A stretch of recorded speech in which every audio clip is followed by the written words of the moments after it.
Good evening everyone, welcome here for tonight's round as we are now in Hungaroring. Oh, that's why I wasn't hearing myself. We are now in Hungaroring and we are here for the PTT Porsche Cup, as always with the prices that are on the line, but for now we are in Hungaroring and we'll start with this race. We then switch for the Keskin.de Pro Series into Hungaroring. We'll start with Brand Setch actually, so that's actually correct. We just switch properly on this one here. Okay, way better. We'll start with Brand Setch in the Porsche Cup, and as always the PTT Porsche Cup is a prize championship that gives whoever wins in the championship an opportunity to drive an effective real-life Porsche Cup at the Silesia Ring. But let's have a look at it here. These are the pro prices. I wanted to see this one here. As you can see, track day with a Porsche Cup at the Silesia Ring for whoever arrives first, and then for second and third place holder there is a pass for a round, for a round in the track day for whoever arrives in second and third place.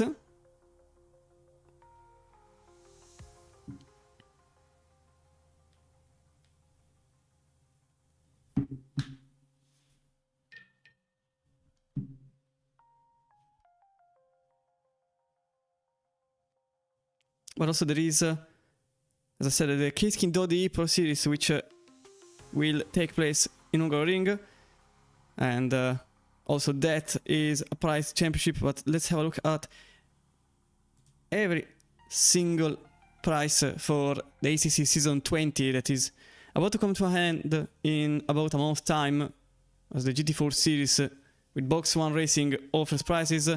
There's also the Temple of Speed, the Ghosted Ups, GT3 Sprint, as also we've got the Multiclass GT3 and GT4 with Nitro Concepts being a proud sponsor of it, the Sync Mesh GT3 Series, as I said, the PTT Racing Series, with also the Minority Series, which also give prizes such as the GT3 Open Series, the GT the Northlife Sprint Cup, and also the ACC Drive, the usual endurance round that takes place every Sunday. Now it's 7 o'clock, so the round will start shortly. In about 2 minutes time the qualifying will start and we will see who is at the track. But for now, these are the Porsche Cup standings right now, which aren't working. Okay, no, they are not. Okay, fantastic stuff. Not sure why.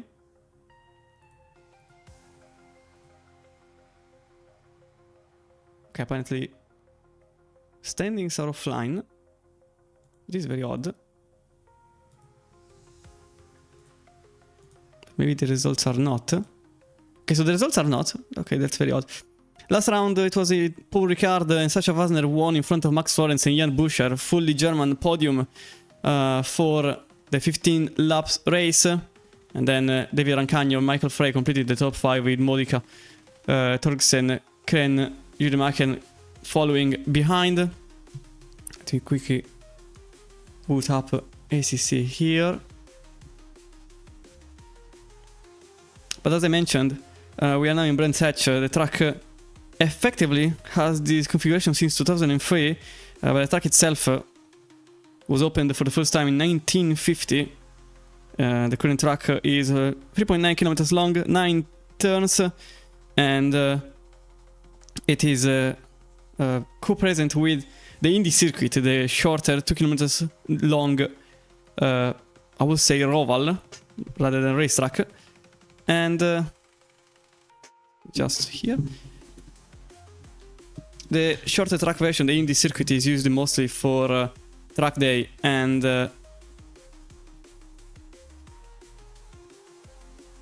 speed trials. that take place in the British circuit. Just have to go here. Okay. So now I should be able to join the server.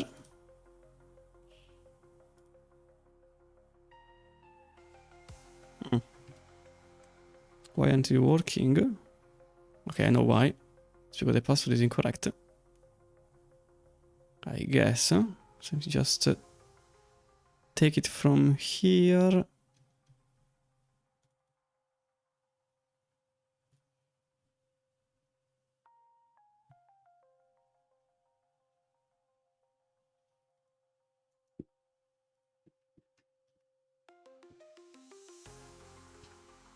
Okay, connect. Well, prior to the 2003 resurfacing, the track was still quite long. It was 4.2 kilometers long from 1999 to 2002. And effective series right now, there aren't many that take place in the circuit. There is the British GT, and once upon a time there was also the GT World Challenge taking place here, but as I said, the major one is the British GT, which is a multi-class championship with GT4s and GT3s. For now, only the Porsche Cup will be on track.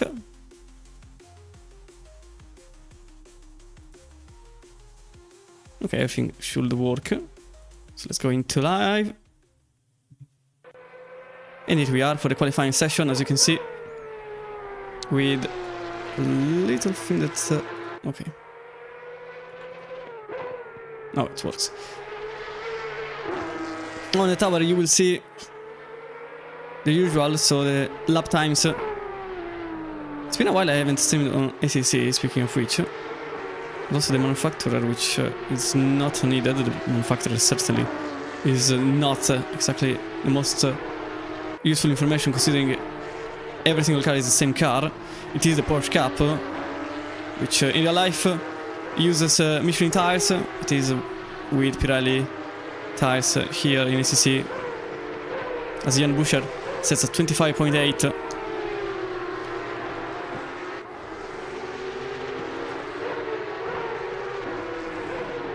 So start the qualifying round with Carrera only 10 milliseconds behind, closely following. Car ahead, Mario Hoffman for now sits in third as Damien Arcagno jumps into position number 3, and for some reasons the deliveries aren't on, although my hub is on.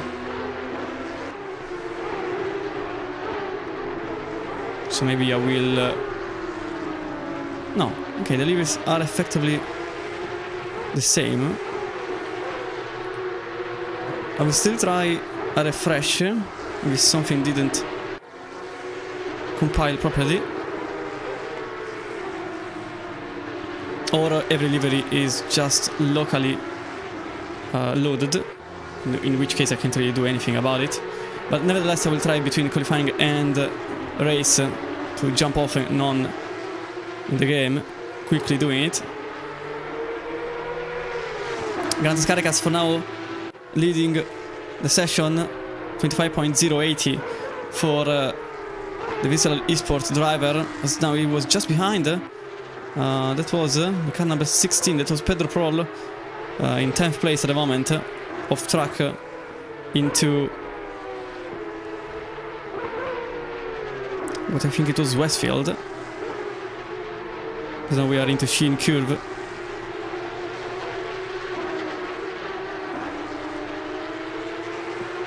In the meantime, also Damien Arcagno, 6th place at the moment. I think there was also a jump for Leon Kren.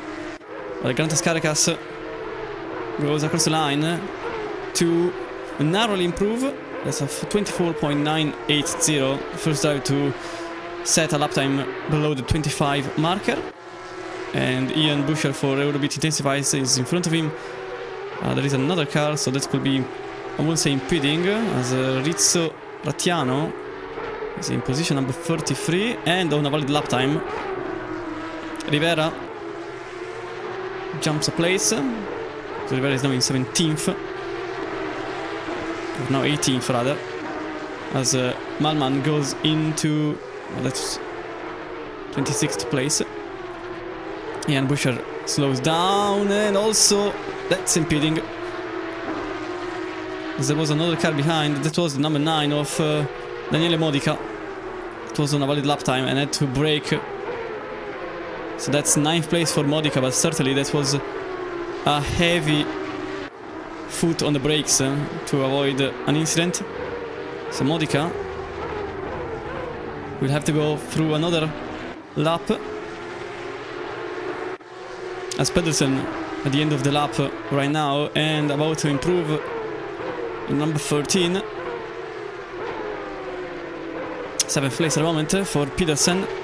Rancagno drops into 8th.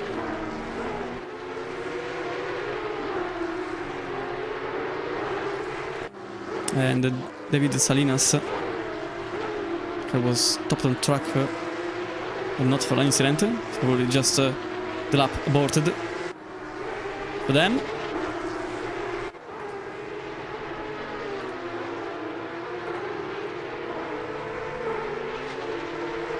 As Florence, so now in 10th place.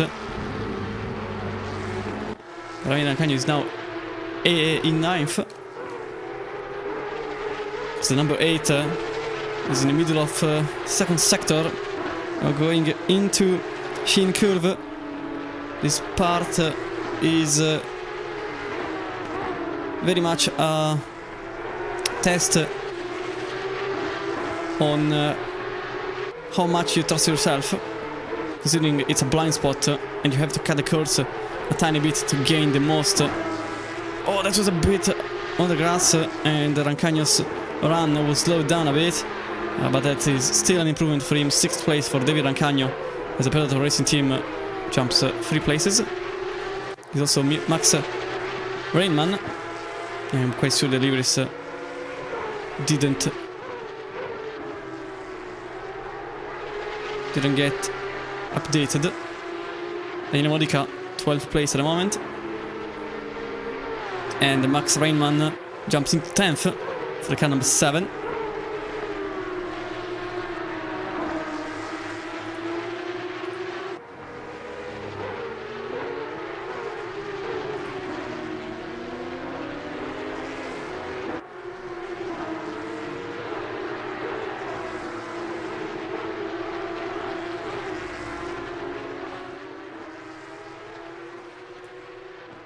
As Michael Frey is also trying to get an improvement on his lap time. 41.3 the last one. Obviously it was an out lap. 25.9 is his best. He requires at least 2 attempts to jump another place and to get into David Rancagno's position.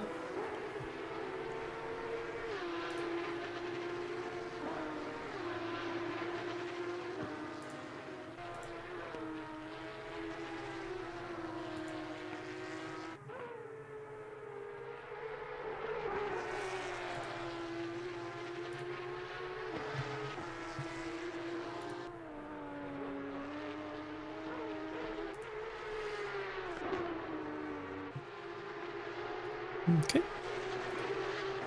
3 times now 4 after exiting Sterling's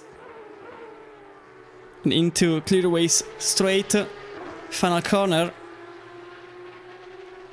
into Clark curve, and they cross the line, and from 7th that's 5th place for Michael Frey. Sasha Fasner that also has to improve the position.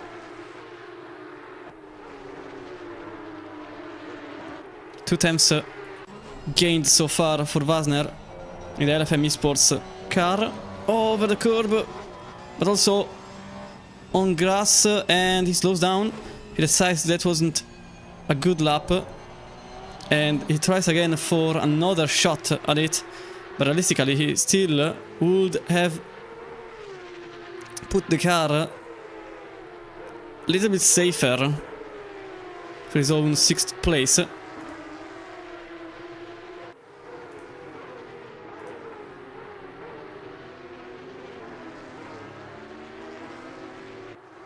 Caracas 24.9 still stands at the top of the qualifying session, and Sasha Wagner is improving once again as Alex Proville goes in 10th place, the car number 12 for Garage Anzellini, and the Prol also improves into 16th for Lone Slow. Still, Sasha Wagner is the one to watch because his lap time could send him from 6th to 2nd if he keeps the momentum high. And with only 41 seconds to go, everyone who is into the pits will have to remain into the pits. And this means one lap only for whoever crosses the line after... Well, it has been like this for a minute already. Was now in 7th after Florence jumping 2nd, I think. And that's 2nd place for Sasha Wagner. As predicted, 25.1 for the German driver, and number 3 is now in 2nd place with Florence just following in the LFM Esports number 2. There will be a full formation lap, so realistically this gives me the opportunity to just jump off the lobby and rejoin. As again, I'm not really sure why it didn't upload the liveries. The hub is on.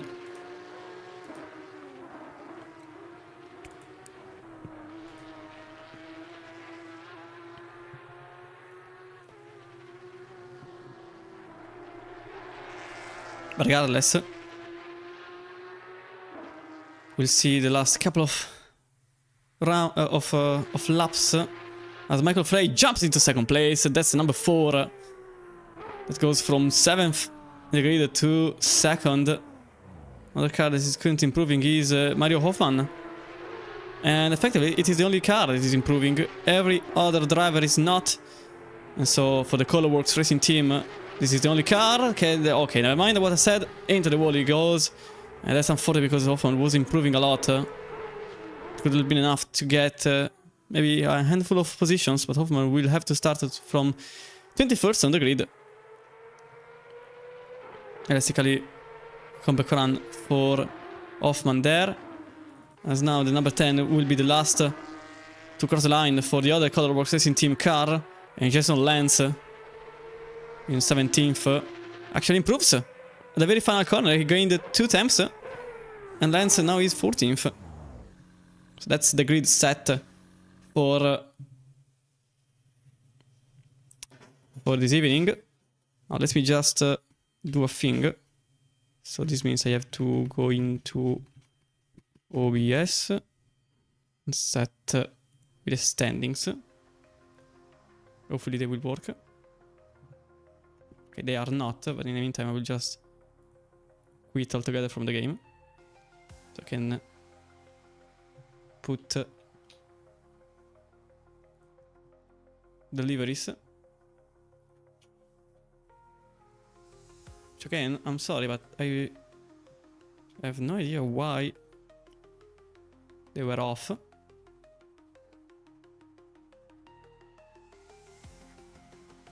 So let me try again. Otherwise, I suppose there is some other kind of issues, because from my end, I can't do much more than this.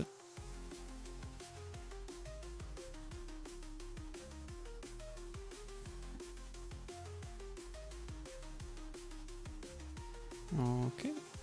Now you should work. Fueled with a very bold capital S. Okay, it's okay, no, I have no idea why at this point. I have realistically no idea why it doesn't put deliveries. And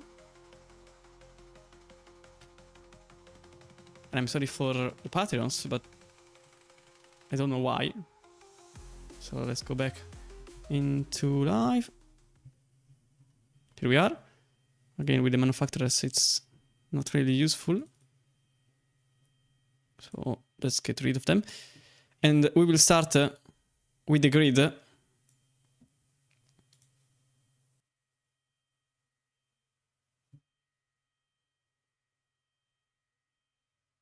And I think my lobby also crashed. Did it? No, I did not. Okay. For a moment, everything was off. So let's see the Porsche grid. As Grantas Caracas leads in the number 1 Visceral Esports with 24.980. Following behind it is Michael Frey in the number 4 with a 125.087. Narrowly behind Sasha Wagner, still in 3rd here in the LFM Esports car number 3. And Max Forens follows behind in number 2 LFM Esports. Jan Buscher, 5th place for the Eurobeat Intensifies, and David Salinas follows in the number 11 Moon Black Racing Team. The Spanish driver will start ahead of Leon Kren in the Flyby Esports. And Dario Skins, number 20, 8th place for the Belgian driver with 25.685. Following behind it is David Rancagno in 9th place for the Predator Racing Team.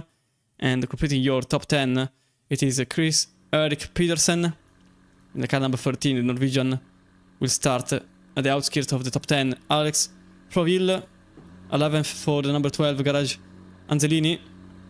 The French driver will start ahead of Alexander Reitz in the car number 23 for Colorworks Racing Team. Max Rainman will start then in 13th place in the car number 7.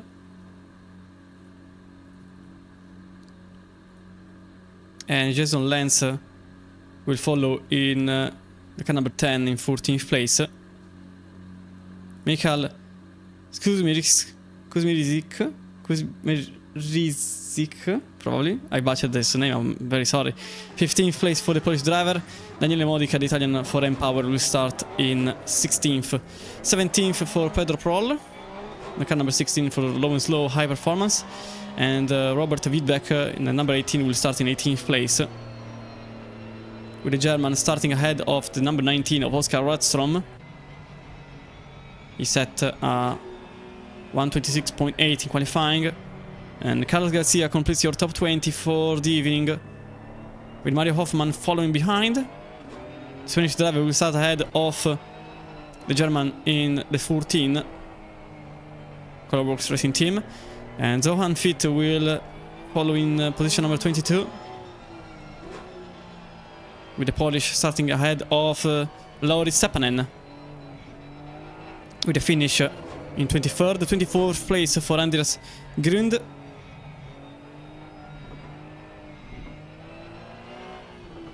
And Rizzo Ratiano, car number 35 for Rat Racing. It's a very big grid for the Porsche Cup. Dexter Slade, the German, in the car number 44 will start in 27th. I think someone has been switched. Kirill Lesnoy will start in 27th, and Björn Haddap for Engine Stuttgart AV will start in 28th place. 29th for Felix Frank. No, that's Dmitry Zakharenko in the car number 21, and I suppose now Felix Frank in the Khaled Racing Team 40th place. We then Javi Garcia, who is in the pits. That's why everything is kind of mixed up. And Dominic Doomday starting in 32nd, which is now 41st place. Rafa Rivera will then follow in 42nd place, with David Wilkinson 33rd in the car number 30. And completing your grid of 45 drivers, it is Peter Mollman, the team IMR Germany. So we go back into live to see the start of the race. 30 minutes for us all, with one car starting from the pits. That's the car number 22 of Javi Garcia. Very short time we will start with the Brands Hatch round, the Porsche Cup. And it's green light, and away we go. It was a nice start by everyone involved. Don't think there are any surprises, although that was Max Lorenz maybe thinking about something cheeky, but didn't happen. Michael Frey, on the other hand, is trying to go on the inside at the hairpin into turn number 2, and he does so. He manages to get a hold of part of the side of the car, number 1, but he will remain behind regardless, and so the single line goes on without surprises, with Ian Buscher now in 5th, 6th for David Salinas, Leon Kren 7th, 8th for David Rancagno, Alex Proville 9th, and Max Reinman completing the 10th place. And this is a bit more than a single line, with Jason Lentz going on outside of Alexander Reitz, although there is some help from behind. It was Michael Kuzmirizik trying to get some bump draft on the car ahead. And Daniel Modica jumps the Polish driver, and the same goes to Pedro Prol, that sends Kuzmirizik into the grass, making the car lose 1, maybe 2 places, as it's still off the racing line, and that's the Polish driver that ends up in 18th after what happened there. Lounging to the inside for Dexter Slade, effectively throwing Lesnoy in the gravel, and at the same time it was Malman into the barriers. The car number 33. Some incidents into lap number 1 that will be seen from pit control, from the race control after the race.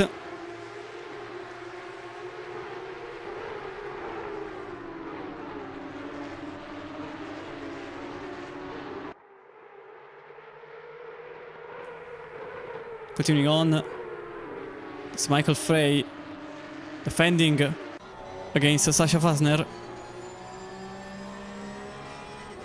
The car number 3 that is obviously thinking about an assault on the 2nd place holder, with Max Florence quite some chunk behind. Looking forward, because these two battling could deliver some help to Florence for position. In the meantime, it was Kuzmirizik jumping 1 place and going into 17th, with Widbeck losing the place. And Garcia also overtakes for 28th place. I was looking here if there was also Ratstrom's move, but that didn't happen. Brandsatch is always a very difficult track in which you want to make an overtake, and proving ground here, because few passes have happened so far. It's still 26 minutes to go, and afterward it will be the Keiskin Dodi Pro Series with a double round at the Hungaroring. Sasha Vasner effectively that's a switch of position between Rancagno and Proville, and Rancagno remains in 8th place with Proville that wasn't able to jump a place, but now Reinman is danger, not so much in disguise, following the French driver without making a move.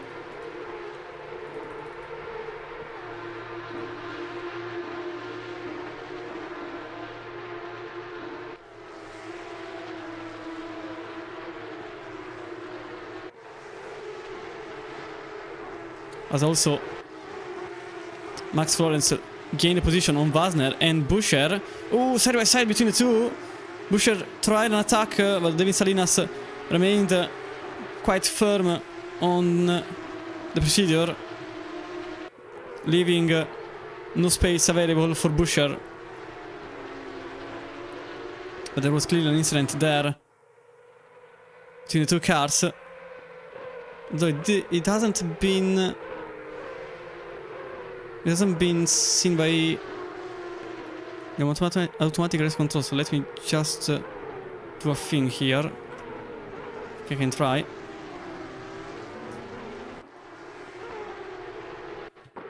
This was the action that brought the number 11 in. Oh, that was also the mistake from the German driver ahead. You can see the overtake that happened between 2nd and 3rd.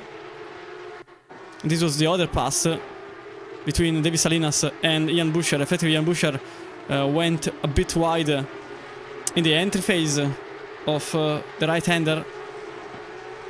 that was Shane Curve, but ultimately Buescher lost the place on Salinas.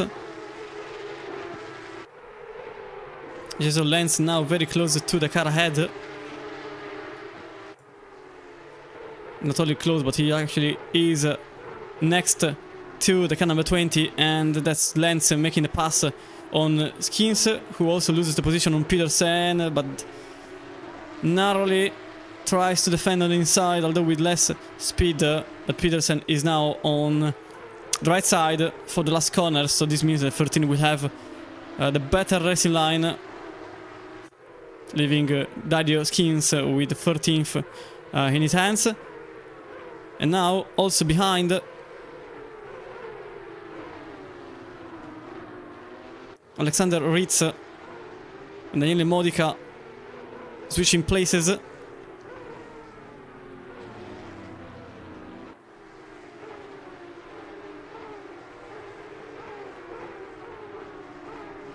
With the number 23 that was ahead. That's a trip over the grass for Ritz, as Modica tries again on the inside, making through, leaving the number 23 effectively all by itself, and Pedro Prol follows the Italian. So with some help from the car head, Prol also sent the car up a position. So Pedro Prol now 15th place for the car number 16.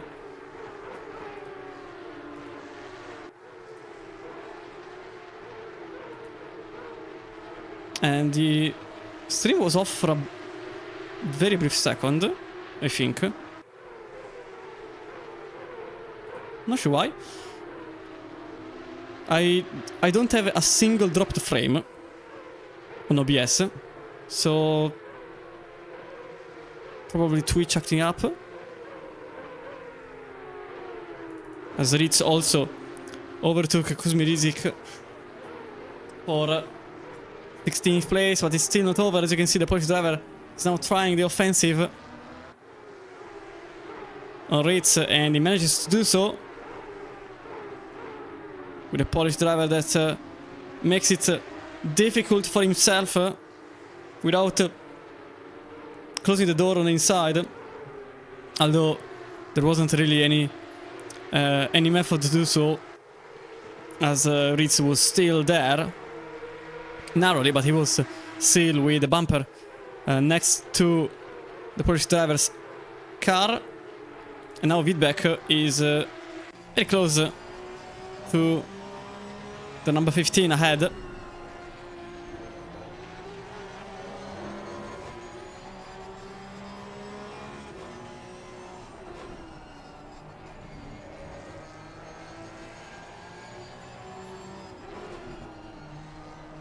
Grantas Caricas is just setting the bar higher and higher, setting purple lap after purple lap, as Dexter Slade overtook Grund and Garcia lost some places, and number 30, oh, yeah, something happened to the number 30. Then Dave Wilkinson clearly had an incident, and this was the incident for the British driver.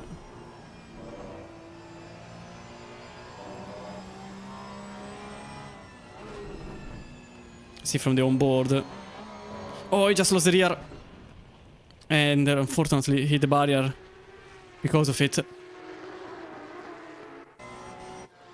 Grandas Caricas, as I said, setting the bar higher and higher at 24.9. It is practically the same lap that he set in qualifying in the Visceral Esports number 1.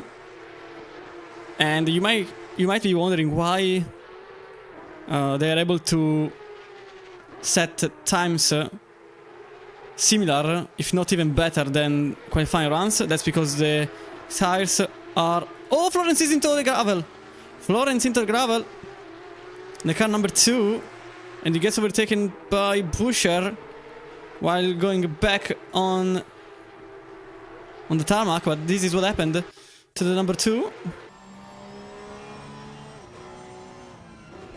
He goes over the right-hander. A bit on the grass, I suppose. That's not the culprit. Oh, that's why he actually went over the grass. Just on entry of the left-hander. And Florence, that's why he is now in 6th place. Because he lost the car into Stirling's. As Ritz also overtook Kuzminizik for 16th place.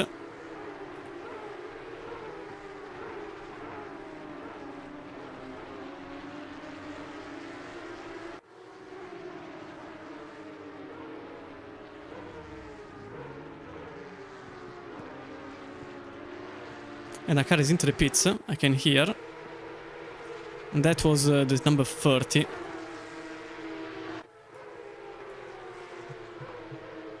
Hodap. It's a switch in position for Bian Hodap and Carlos Garcia, overtaking Rafa Rivera.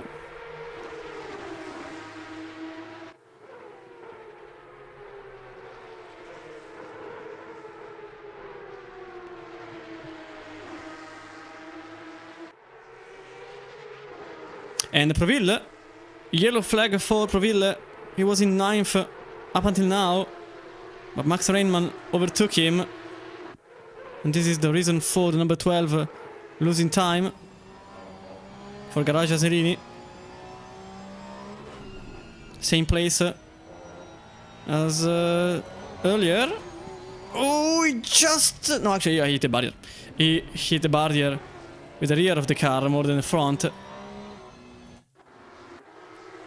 And Proville now has a lot of damage on the rear end of the car, especially the left side of it. But if his downforce is not ruined, then he's in luck. As Malman and Zakharenko are at the very tail end of the grid. Or now into the gravel. I saw a yellow flag for a brief moment. That's why I threw myself there. Oh, that's Ian Buescher sideways into Shin curve. And now Florence has a chance to get back at least into 5th place.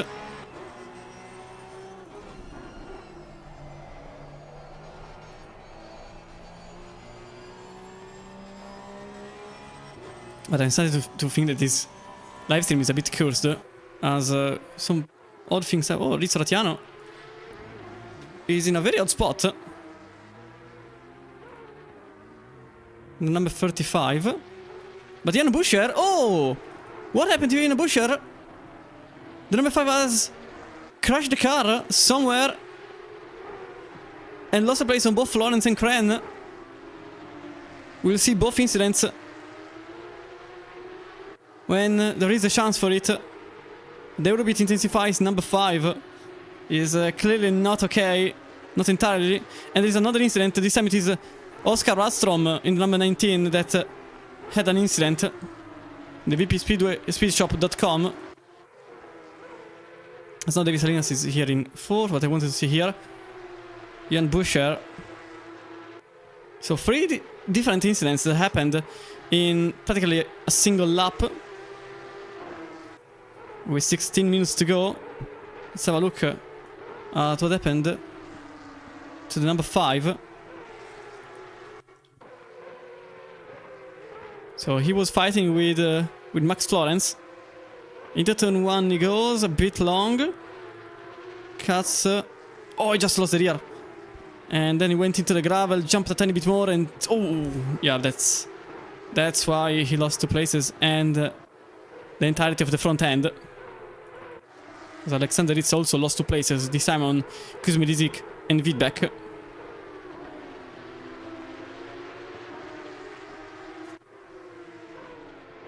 Also there was number 19 having an incident, and this is the incident that happened to the number 19. So, oh, these are actually 2 different... oh, this is the same. Or another. No, it is another. It is definitely another incident, this one here for Radstrom.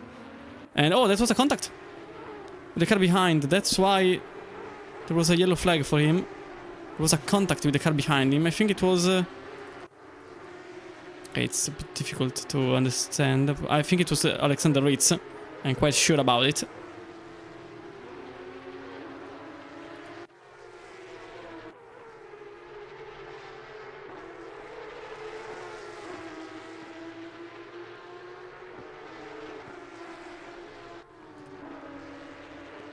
But as of now, Rancagno is set to make a pass on Ian Buescher, mainly because Buescher's car is not really entirely 100%, as here it is Doomday with yellow flags, losing positions on two drivers as Sasha Wasner.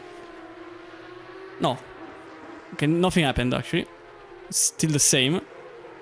It's just a graphical glitch that set Wasner for an overtake that never happened. But this one here may actually happen now. As you can see, Rancagno goes in. Oh, that was a very late closure. Oh, that's a tap on the rear. Rancagno clearly not happy with the defense put in place by Buescher. It was a bit late, I'll be honest. And the little tap was probably also to state that he has to be more precise. But Ian Buescher is probably very angry about his race as of now. Rastrom goes for another overtake, this time on Zohan Fit, after being sent off.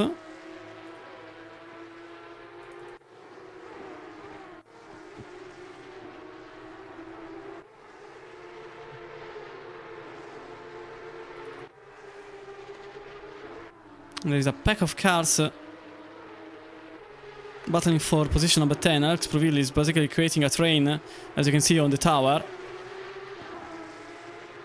with Lance Peters and Skins following. Then Modica a bit further behind, 2.5 seconds behind to be exact. The number 3 here, Sasha Wasner, still maintaining the podium position number 3 and trying to get closer to his opponent ahead, Michael Frey, but not in the last lap at least. It was a 25.2, but it was 25.7 for Frey. Wasner's 25.9 was a bit slower, but then you can see also it was a 5.6 and a 5.8, which is still a bit slower than Frey's lap times. So that's why probably David Salinas is also trying to get some advantage out of the situation. Rodstrom, another yellow flag. Another position lost, this time on Zohan Fit.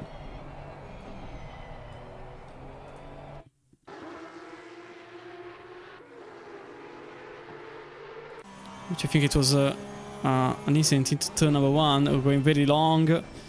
Didn't break in time, and that's the gravel. Tried to lift off to avoid spinning. But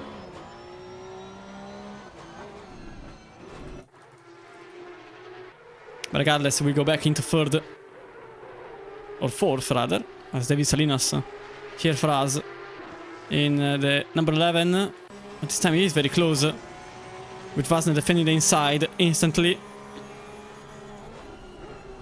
And the LFME Sports number 3 doesn't flinch. Remains where it is, effectively acting as a wall towards Salinas' progresses. 26.0 for Frey. It was actually a very slow lap compared to the usual for Frey, but Wasner and Salinas were also battling, so ultimately Frey didn't really lose much on the action. Is this just a random race or is it part of a series? It is part of a series. It is part of the PTT Porsche Carrera Cup series, and essentially the prize for whoever wins the championship is a fully paid track day experience at the Silesia Ring, with PTT effectively providing everything for the lucky winner, or rather the skilled winner. So yeah, it is part of the championship, and it is part of a season-long championship that will end effectively at the end of the year, to then start again in season 21 after an off-season of about 3 weeks.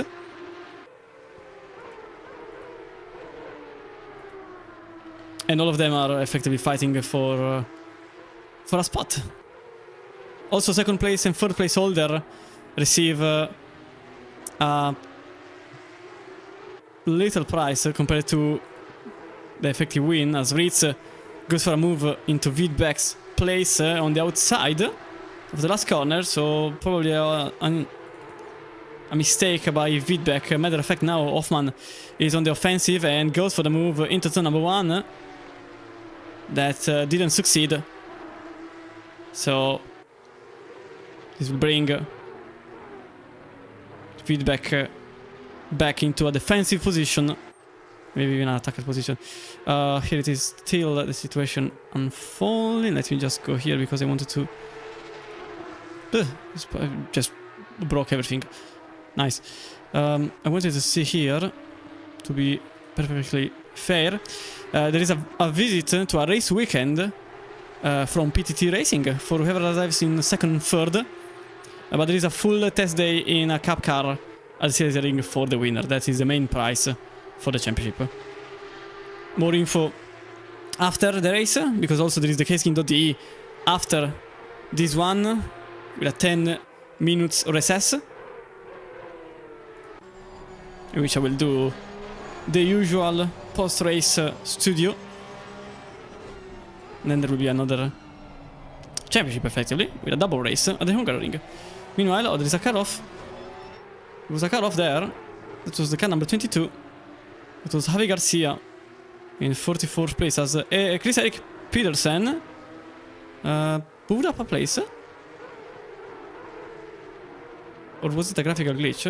But Eric Peterson is now in 12th, regardless. And Jason Lance, oh, that was interesting. He tried something on the outside, but clearly didn't work. And back here I saw a 10th only between the two. Oh, Fire made a mistake somewhere. Now the gap went from 2 seconds to less than a second. And Vasner is also a bit on the back foot. Oh, he can't really keep himself together. And that's a pass for position number 3. David Salinas goes into third place. And now his next target is Michael Frey, that had a very slow lap time. Probably a mistake for Frey. Salinas is really having a great race. The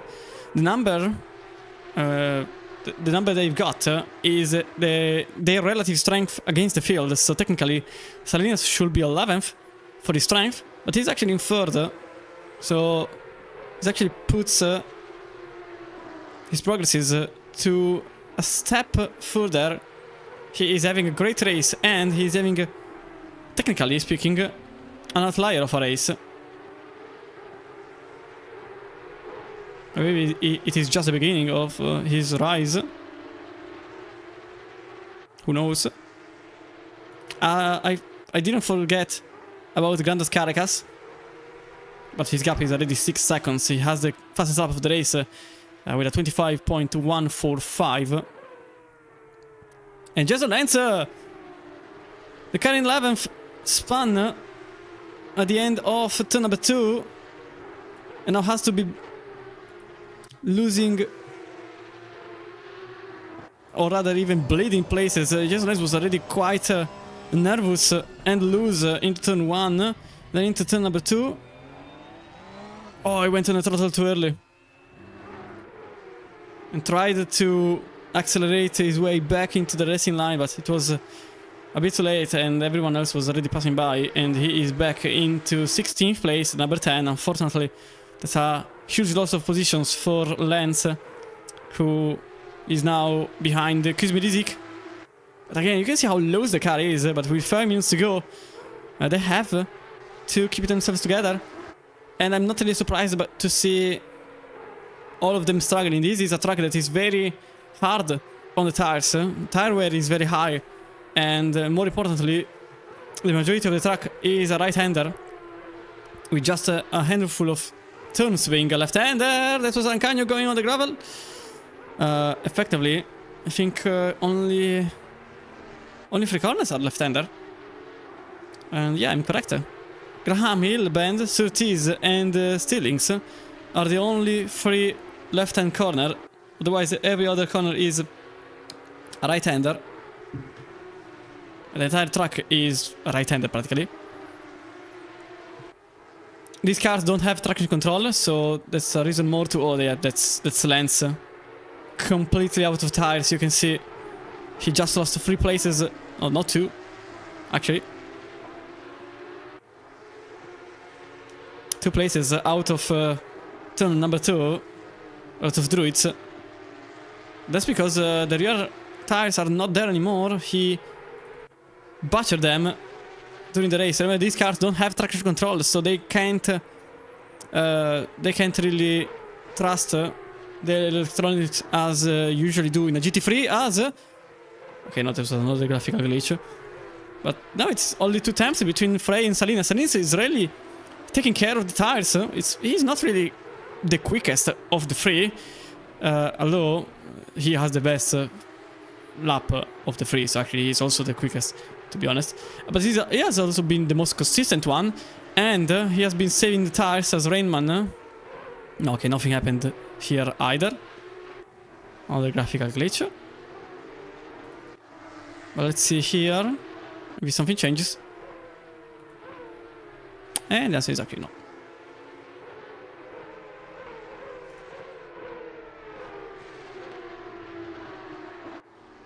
Oh, Rayman. Oh, Rayman is off. Rayman is off. He was in 9th place. Now he's in 13th. Max Rainman. But what happened there?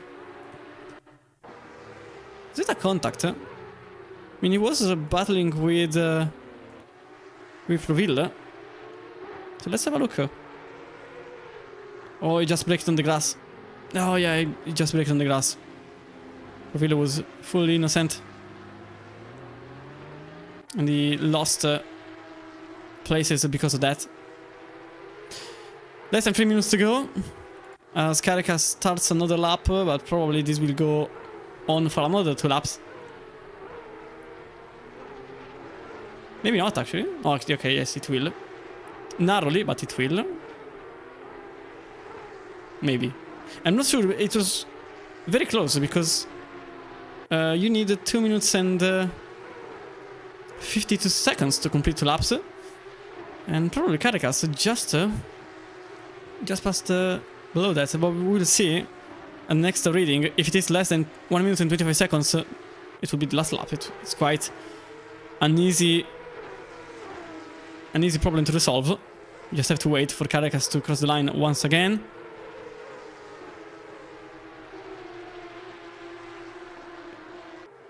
It's a bit wide there for Michael Frey. Oh, there's a car off! There is a car off. That was the car number 35, Rizzo Rattiano, in a terrible spot. And I got spooked by it. And I wasn't even the one driving. So Grantas Caracas will probably start the last lap. Yeah, I'm quite sure about it. It's closer, but it could be the white flag. I can't be sure about it. It was extremely close. So this may or may not be the last lap for the 2. Oh, it was the rear, just not there anymore. There's a couple of cars with blue flags appear in front of the 2 podium sitters. Sacha Fasner completely lost ground and is not really fighting for the podium anymore. Michael Frey is battling with his inner demons to keep the car in second. The car is not really cooperating. A bump draft there as the car with the blue flag gets thrown into the wall. And to be fair, it was a bit in the middle of the way.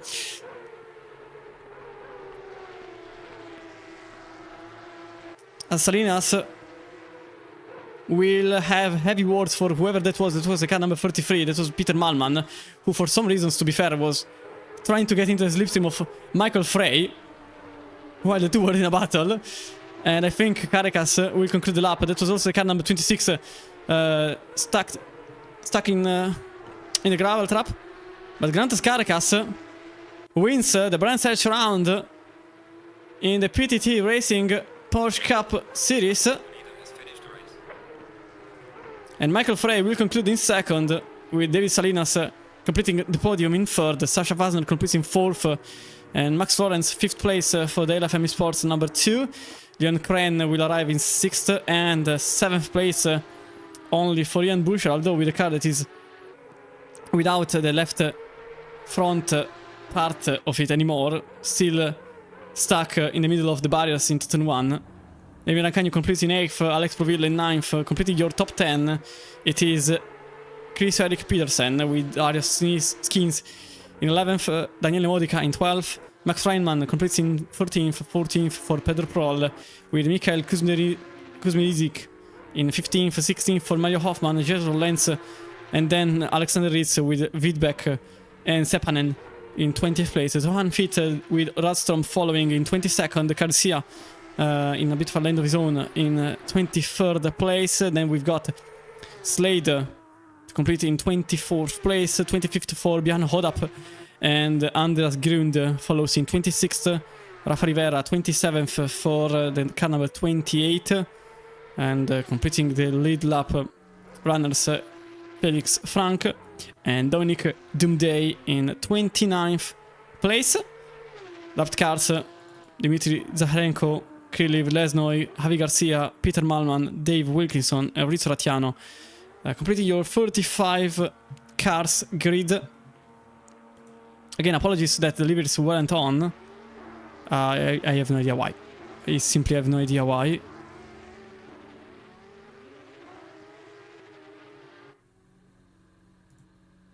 I will try to restart even the hub at this point for the next race. But probably it was just the game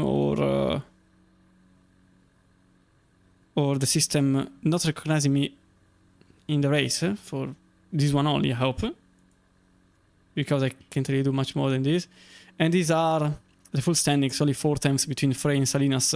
But still a podium, and that's a server done. And I also have to quit before it's too late, otherwise everything crashes and everything explodes. Which is a plausible thing to happen. And just for safe measure, I will just close the game altogether and restart it too. And also, as you can see here, there aren't the standings. I just give up at this point. I have no idea why. The standings are not on for series. Okay, I just restarted the hub, so for the next race, delivery should be on. Should. And even the case king is not on, so I think I found the issue. And I put my chips on maybe Cloudflare again. It hasn't been the best month in the history for Cloudflare. And yeah, the standings are not working. But ironically, the results are. So Grandes Caracas finishes the race in first place, 6 seconds ahead of Michael Frey. David Salinas completes your podium with Sasha Fasner and Max Florence completing your top 10, with then Kren, Buscher, Rancagno, Proville and Petersen completing your top 10. In front of you, there is a whole grid that arrived at the finish line with 29 cars on the lead lap and the rest lapped. 29 out of 45, sorry. And in a few minutes, we will start with the Kskin.de Pro Series, but as I said, unfortunately I can't really show you the standings. They are not existing for me. Although they are synced, you can see Kskin Pro Series, but they are not working at all. As I said, this is a prize championship. These are all the prizes in the whole season 20. But more importantly, the last race was a championship to win a track day with Porsche Cup on the Silesia Ring. At this point, let me just go into the website to see who is at least at the top of the standings. It should be Grandes Caracas. It is Grandes Caracas for now. leading the championship with more than 9,000 points. Oh, that's... Oh, that's why everything is broken. Because... Oh, no, okay, never mind, it's... Okay, no, it's 11,000 points at the moment. Okay, never mind, it was just Google exploding for a moment. Busher follows behind. And probably there was a switch between Kren and Busher, to be fair, because the results are still not linked to the last race, which was round number 10. Matter of fact, they are not linked to the last round. And in the Casing.D Pro Series, which is the series that will start shortly, these are the prices for the podium sitters in the championship. Mozo Racing provides the winner with 2,500 euros voucher for Mozo Racing. Then we got a Met Haptics bundle by Nitro Concepts for whoever goes home with the silver medal. And at the lowest seat in the podium is a pair of Audi's LCD GX by Audi's. That's a good pair of headset. That's definitely a good pair of headset. And in case the Pro Series will take place at the Hungaroring, there will be a double race. First one starting, well, practically now, and a second one starting just after the 20 minutes race with the reverse grid in place. So top 15 will have a reversed order.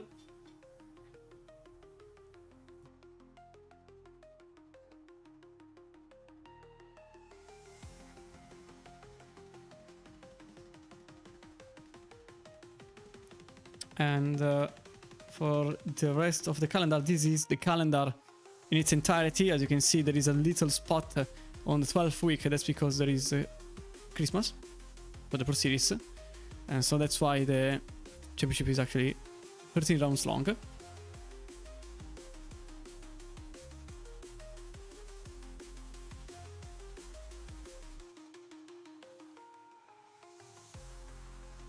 As we've got... as I said, Hungaroring for next round. Then on the 18th, Paul Ricard, then Christmas, and then Monza to complete the championship on Thursday. Whilst the next Porsche Cup round will be at where is it?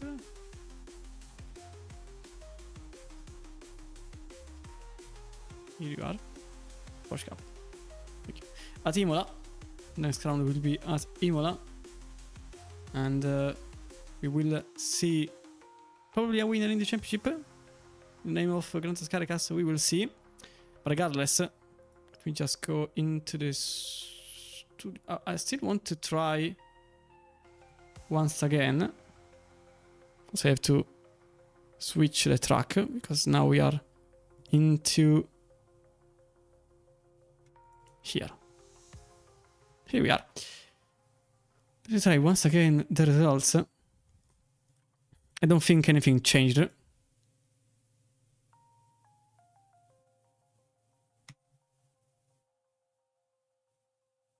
Okay, these are the results from the Casing.D Pro Series. Anyway, they work.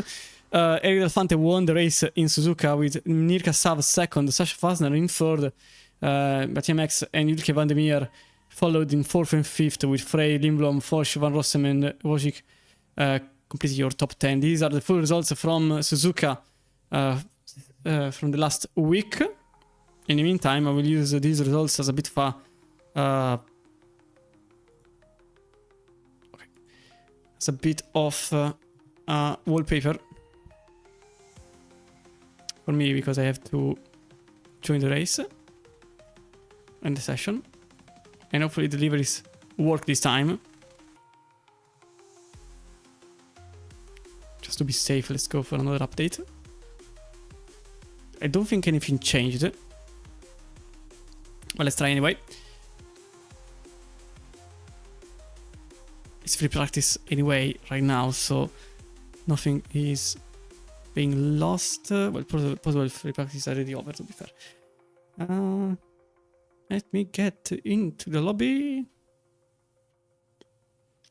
And as I said, now we are into Hungaroring. You might know the track because of Formula 1 mainly, and technically because of the Gran Turismo movie that set Le Mans in Hungaroring. So yeah, it was a bit funny. It's work. Okay, yeah, it works. But the current layout. Okay, no, the deliveries are not working. I have no idea why. I will try to ask for reinforcements, because I really have no idea why the deliveries are not working.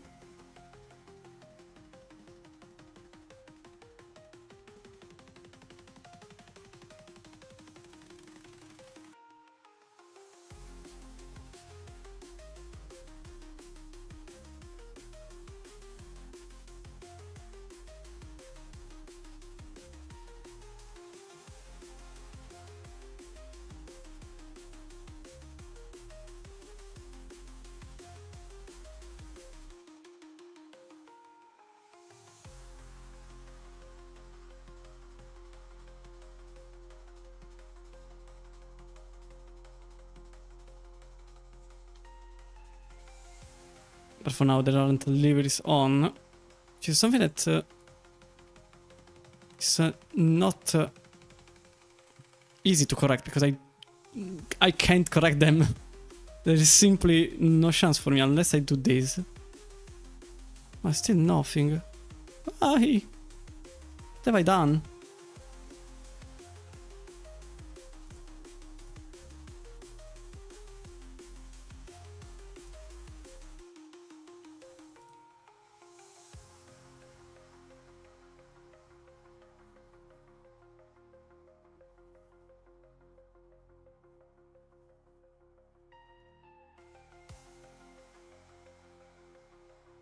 Trying to download them manually, but I can't.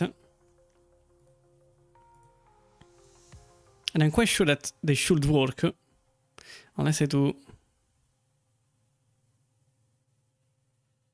No, this is not really helping.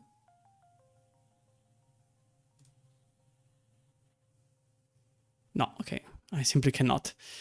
Let's see if the standings maybe are working. Not even. Apparently something is clearly not working. And I have no idea why. I have realistically no idea.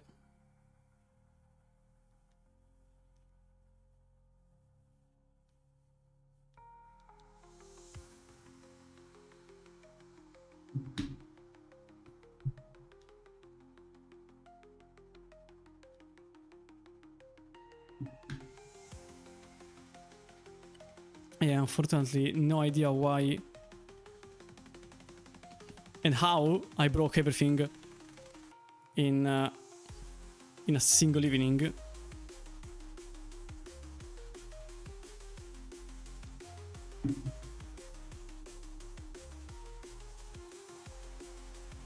In any case, let's talk about a bit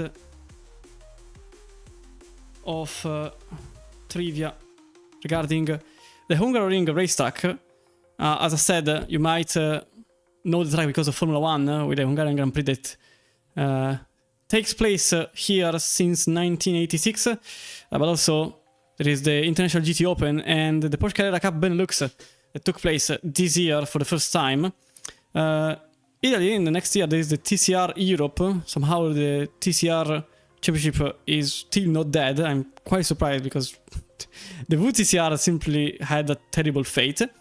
But in the past, it also held the LMS, the TCR World Tour, speaking of which. But also the MotoGP back in the days, back in the 90s. But yeah, as I said, this was primarily a VTCR and the GT venue. With the VTCR then dying, it was simply up to the various GT and feeder series to take place here, apart from Formula 1, which is the main one. I think also that the Track Racing Championship took place here for several years, from 2015 to 2022. and it's literally a track series. It's phenomenal to watch. But the track, as I said, 4.3 kilometers long, and the current configuration is the same since 2003, although the track opened for the first time in 1986, 39 years ago. Since then it has been categorized as the Monaco without walls in the Formula 1 world, mainly because of its technical part, especially the second sector. But ultimately, this track also had some huge renovations in this year, because of Formula 1 mainly. The entire circuit has been renovated, especially the main straight, which has new standings with a shader on the top, and also the asphalt has been completely done as new. So probably in 2026 we'll see a good chunk of races get improved. Who knows about it? Still some minutes left into free practice, and I have good news for you all, because it's raining at the moment, and raining means more action for us all. Also remember, this is wait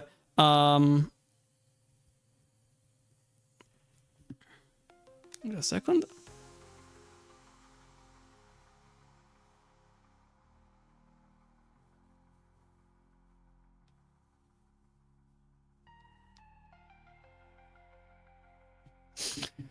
Okay, also, as I said, this, as I was saying, I didn't really complete the sentence. This is live steward kind of racing, so this means that every penalty will be applied on the spot during the race. Most importantly, every penalty that gets issued in race number 1 doesn't immediately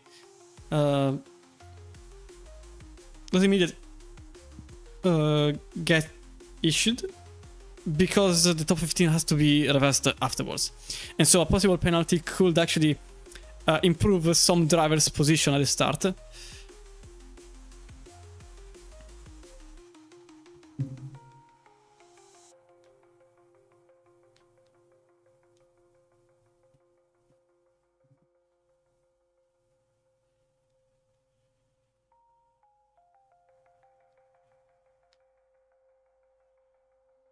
Okay, so an eventful penalty for someone, let's take an example. So someone in 5th gets a penalty of 5 seconds, gets relegated in 10th, they will start then the race in 5th place, and so it will bring an improvement to their race in the second race by committing an incident in race 1. So race 1 will not have the penalty instantly issued. Race 2 should. Or in any case, I will be here to just say the results as they will be. But free practice is nearly over, and some of the levers have appeared. Some are not appearing. I just give up at this point. I don't really know why. I will simply stop questioning. Probably ACC is not really helping anything at all in these kind of things. The current grid, let's see, ACC TV, what are you telling me? At least work, you have to work, otherwise everything goes a bit south. Okay, things are probably working. Okay, so there are 43 drivers in the race, so this will definitely be a very interesting session, and I can already see a car going wide, but you are not seeing it, mainly because I have to do a couple of things with SEC TV, please. Why I don't have any issues now? This is not the day to have issues, I can't really resolve them otherwise. Okay. Things are working. I'm not sure. Okay, they are. Apart from this one. Okay, now they are. So as you can see, it's a wet session. It's raining, and it will stay like this for the remainder of the race. As you can see, it's a wet track, and it will not stop in the near future. The first car that will set a lap time will be Jens Pludeman in the Apex Predator Sim Racing IM team. The number 18 will be the first one, and this car will have that's okay, I broke everything. Okay, this car will have the opportunity to be our Recce car, so a bit of a track guide for us all. It's a bit difficult to see from here, so let's go into the front splitter. After the long straight into turn 1, more than 90-degree angle, it's basically a hairpin. This is slightly off camber, but then it goes downhill. You usually go into the curb, but over the curb right now it's a bit of a suicide mission. And then turn number 2, you can make overtakes here, both on the outside and the inside. And I have some remembers of doing an overtake on outside. Thank you, Daniel Ricciardo. Then into turn 3, downhill with a bit of a pothole in the middle, as I like it to call, but it's just a bit of a service in the middle that kind of unsettles your car. Then turn 4 and 5, we are now into the second sector. This long hairpin here then leads you into 6 and 7, which are a chicane. You have to cut over the yellow sausages, although the second one is a bit higher than the first one. And then turn 8, 9 and 10. This is a beautiful flow in my opinion. You have to take a racing line, and unfortunately you can't really change it while you are taking these 3 turns. Then over the curb on the asphalt from outside, you could hear that tires not really under control. The traction control was a bit flickering. There's a lot of standing water on the tarmac, and that was turn 12, 13, and then 14. 2 hairpins. The first one a bit narrower than the second one. The second one that gives you an opportunity to have also to have a better exit to start your lap. And also, yes, Pludeman setting the first time lap of the evening in the Case.D Pro Series, although it has been instantly demolished by Eric Del Fante in the car number 2. Joao Cavaca in the LK Motorsport Racing, second place for number 13 as Bentia Max goes over the line. The Alpha Racing team, which apparently is the only car that has the privilege of having a livery. And Castorino, the Veloce Trustmaster, second, which is now third as Grantas Caracas, set the Visceral Esport in the number 1, in position number 1.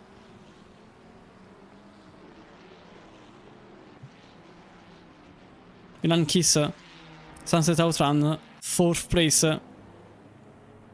for Kiss. And some drivers are already starting to improve. But you can see that there are a lot of cars. Usually the amount is around 30 or so.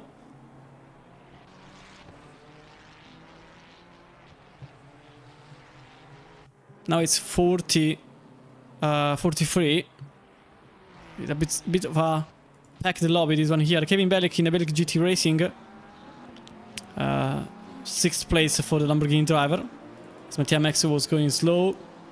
And Grantas Caracas could be able to set another purple lap, although Eric Del Fante is also on the same route. The number 2 in second place. Is now in first, 150.1 compared to 150.2, which could be improved by Caracas.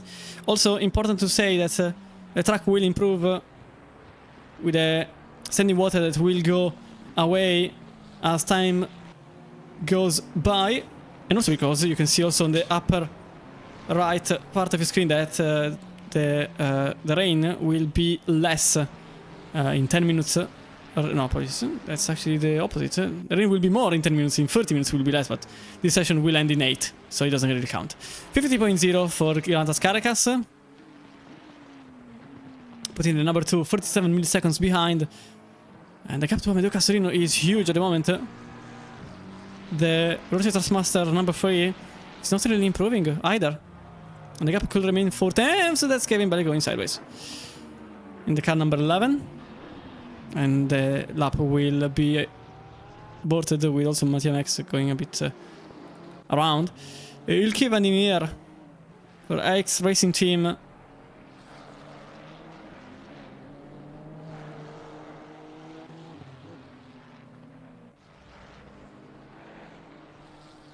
For now in 9th place, but soon to improve, very likely. Again, I'm sorry that some liveries are not updated. I have zero idea why. Some are and some aren't. I am out of options. I have to declare my defeat. But trust me, usually they work. Just this time that didn't go through. Ariel Elefante goes across the line to improve time, but not the position. 50.1 for number 2 that goes into the pits at the halfway mark into the session. Probably to adjust the pressures as there is less rain standing still. And so this means more grip and more pressure building up. Amedeo Castorino goes quick, but not quick enough. 150.112, only 2 milliseconds behind Eric Delfante. Apparently, he took personally my sentence from earlier. As Lindblom also jumped into 4th at 50.7. Milan Kiss is now in 4th.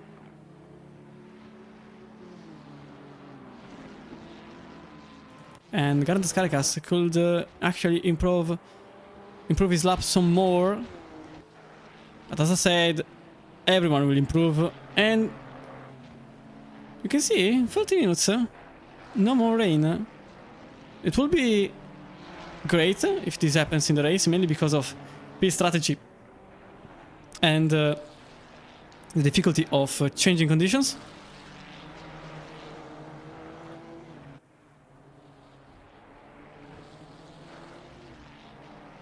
For now, the 50.0 remains on top of the standings, but I'm quite sure that we could see it change. Matter of fact, there is a reason why I'm keeping, never mind. That was off the track for Caracas, that was an improvement, obviously. That's why I was keeping him on screen this whole time, but he ultimately went off into turn 11. Or off turn 11. Miguel Silverio, Lexus driver for LK Motorsports Racing, jumps a single spot in the standings from 18th to 17th. And David Rancagno, that was driving a Porsche Cup up until 30 minutes ago, is now on a McLaren 720S Evo. But the number 19 for Predator Racing Team is not really having the same results as earlier. 5 minutes on the clock. And oddly enough, nobody is improving on the upper side of the screen. But on the lower side of the standings, there are a good chunk of teams that are improving. David Rancagno actually is definitely improving. Seems like he made a mistake earlier on in the 2 hairpins into turn 13 and 14. And now Rancagno could actually set a marvelous lap to who knows, maybe even jump into the top 15. Matter of fact, he's 15th on the spot. 51.540 for Rancagno, only 5 milliseconds behind Schwarz. Is Castorino yellow flag? Oh, he's just preparing for the lap. And George Sokol in the Cinema Racing, car number 36, en route to maybe set another improvement. It was now, yay!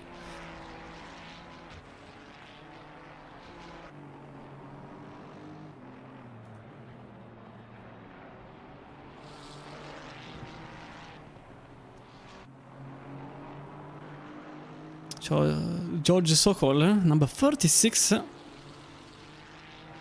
And about 30 seconds away from the start-finish line. So we'll see the lap from the number 36, who at the moment is the car that is improving the most. Sokol could jump from 29th to 25th. As there was a car into the wall, maybe? It was certainly over the grass, but I can't say if it was in the wall too. Probably not, considering it's still running. Peter also jumps in front of Sokol. Hans Peter in the 41. And that's for Sokol out of the last hairpin to cross line. And that is 27th place for Sokol. Clearly there was a bit of a loss in the final hairpin. And actually I'm a bit surprised that nobody is putting improvements on trial, though many are still on the second final lap. And the wet tires take 2 laps to get into the window, as opposed to the dry tires that usually take 1, maybe. There's just Sokol into the wall. This is what could happen in the race too. You don't really want it, but this ultimately could become... Oh! Casino was actually improving. The race control didn't really show it. So Casino is now leading in the qualifying run with a 50.050 from third on the grid to first. But as I said, as I was saying, crashing in qualifying is great because you can say to yourself, ah yes, I crashed in qualifying, so I take that one off the list. I already crashed in qualifying, so probably will not crash into the race. But then something in your mind says, what if you do it again?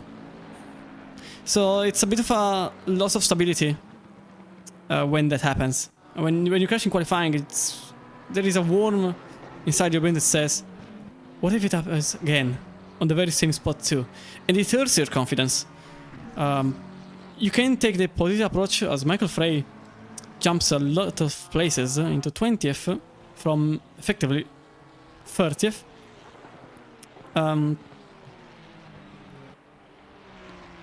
There are 2 approaches, as I was saying. An optimist one which says, ah yes, I already crashed, so I will not crash again. And the other which says, I crashed once, what if it happens again? It's a bit of a balance that you have to put in yourself, and that will actually hurt your confidence. Not one, in 2 races, in which both will be wet. And this is Kevin Bellick, car number 11. But now he's in 10th in the Lamborghini Huracan Evo 2, which will go into retirement this year. There are some teams that will still use this car instead of the Revuelto, but ultimately the new Lamborghini car will become the standard in the Lamborghini Squadra Corsa environment, with FAF Racing that will use it for the first time in the Daytona 24 hours. Kevin Bellick wasn't able to improve the position. Pildeman was. He's now in 10th place. And the Grand Caracas is at the very final corners, and this is the last chance for him to improve the position from second to first, as Loris Varosem jumps into 10th place for Nikon Racing from 15th. And there is also... Yeah, vabbè. Grandes Caracas was looking at Michael Frey, but he's still far away from the finish line. And Carreras manages to do so. 49.9 is the only driver that managed to get under the 50 seconds marker. And then we got Romain's Kolbaf. Michael Frey managed to get into 6th place. It was incredible by the German driver. Michael Frey in the car number 7. 6th place for him. And Romain's Kolbaf. He is improving. And he manages to get into 13th place. With Ilke Vandimir that tried to improve but didn't. Well, actually, he improved, but not the position. Castorino remains one of the few question marks. Never mind, he's not a question mark anymore. He spun on the way towards the end of the lap. Number 41 here, Jens Konje in 36th place, improving to 31st. The car number 36, George Sokol once again, but he remains in 43rd. Then we got the car number 11, which is Kevin Bellick, still trying. He apparently still had a shot. No, he actually didn't have a shot. Jens Pludeman is the last car that can still set a lap, but it was off the rails for him. It wasn't an improvement for Pludeman.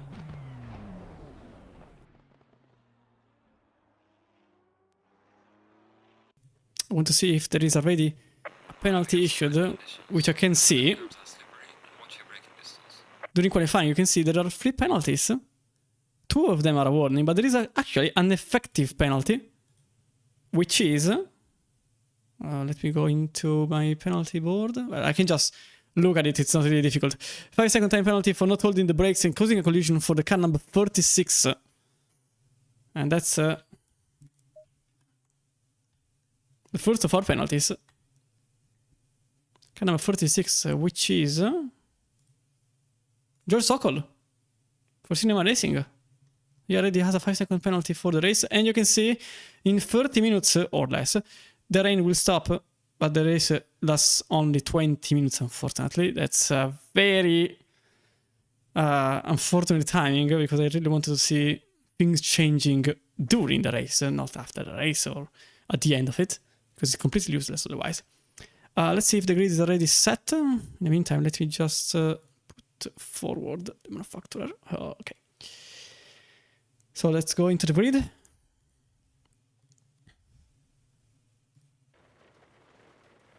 As Caracas will start the race for Bristol Sport once again at the top of the standings. Amedeo Castorino follows in position number 2 in the Veloce Trustmaster number 3. Ariel Fante third place for the car number 2 in the Energy Sim Racing, and then Milan Kiss starts the race in the South Street Outrun number 15 in 4th place. David Lindblom 5th place for the car number 6. The Swedish for Pixel Pilots will start ahead of Michael Frey, that is the car number 7. Ilke Vandimir for X Racing Team, 7th place for him. And Mattia Max will start for Alpha Racing Team in 8th, ahead of Ian Buscher. Car number 9 for Orbit Intensifies. And the German with a 150.9 will start ahead of Joao Cavaca at the outskirts of the top 10. And LK Motorsport Racing number 13 will start ahead of Lorenz Varosem outside of it. And the Unicorn Racing number 8 will start in 11th with Jens Pludeman following behind. Car number 18 set 151.025 in the Apex Predator Sim Racing IM. And Romain Kolbaf at the very tail end of the qualifying round, the Frenchman managed to get into 13th with Kevin Bellick that ultimately lost 4 places at the last minute of the session for Bellick GT Racing. Gabor Sabo 15th for Samurai Racing Team, and the number 12 set a 51.3 in qualifying. Charlie Hull will start in 16th place, and Kieran Dreiskott, that's the Scottish, in 17th place. 18th for Niels Rademacher in the Nissan Nismo GTR for Colorworks Racing Team in the car number 32, and Rafael Schwarz 19th place for the Apex Predator Sim Racing IM car number 21 with a 51.5. David Rancagno will start in 20th in the Perth Racing team. Even for him, this is the second race this evening, and there will be a third one in 20 minutes time. Okuni per GT Karting with Sebastian Picano starting in 21st, 22nd for Sasha Fassner in the FME Sports Bentley number 4. He's not really having a great season so far in the Bentley. Miguel Silverio in the LK Motorsport Racing number 16 will start in 23rd and 24th place for Aurel Globe for Cinema Racing. With Nicolas Bril, the French driver, will start in 25th. First of the drivers with a 52 in the timing sheet. With Simon Schranz, the Austrian, will start ahead of Daniele Chelodi as the Italian number 37 will start in front of Hans Peter, with the Swiss ahead of the second Nissan Nismo GTR. Position number 29 for the Colorworks Racing team, with Willie Howald starting in 30th at the very tail end of the top 30. Yanis Konya, that's Naga Racing YouTube community, the French driver, will start in 31st, with Michael Dieringa in position number 32 with the Gallardo. Orator engineer, okay, that's I didn't expect it.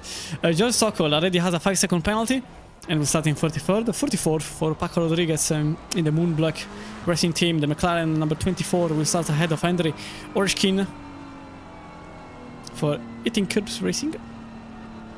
And Rick Mando, car number 26, 36th for the Dutch driver. And David Sugi, the Hungarian, in his home soil, starting in 37th only, unfortunately. Müller for Downforce Racing, the 38th place for him. And Andras Verex, the other Hungarian, will start in 39th. 40th place for Anton Leshenko for Apex Predator Sim Racing IM. And Fabrini Silva, 41st place for the Brazilian driver in the Red Thunder team. Stefan Kozbek will start in the Aston Martin Vantage V12. And Martin Wiese will complete the 43 drivers grid. A couple of rare sights. I think that's correct. The correct description. Rare sights. A Gallardo wasn't seen. I think wasn't seen ever. And the V12 from 2010. Effectively, that car is. It doesn't really start from there. It actually starts on a GT1 for a hold. It is. That car really stayed in the racing scene for a lot of time. I forgot to mention that also Kiss and Sabo are Hungarian, so even for them this is their home soil race. But regardless, 20 minutes for race number 1, and we will shortly start the first of the 2 rounds at the Hungaroring for tonight's Case King Dodi Pro Series race.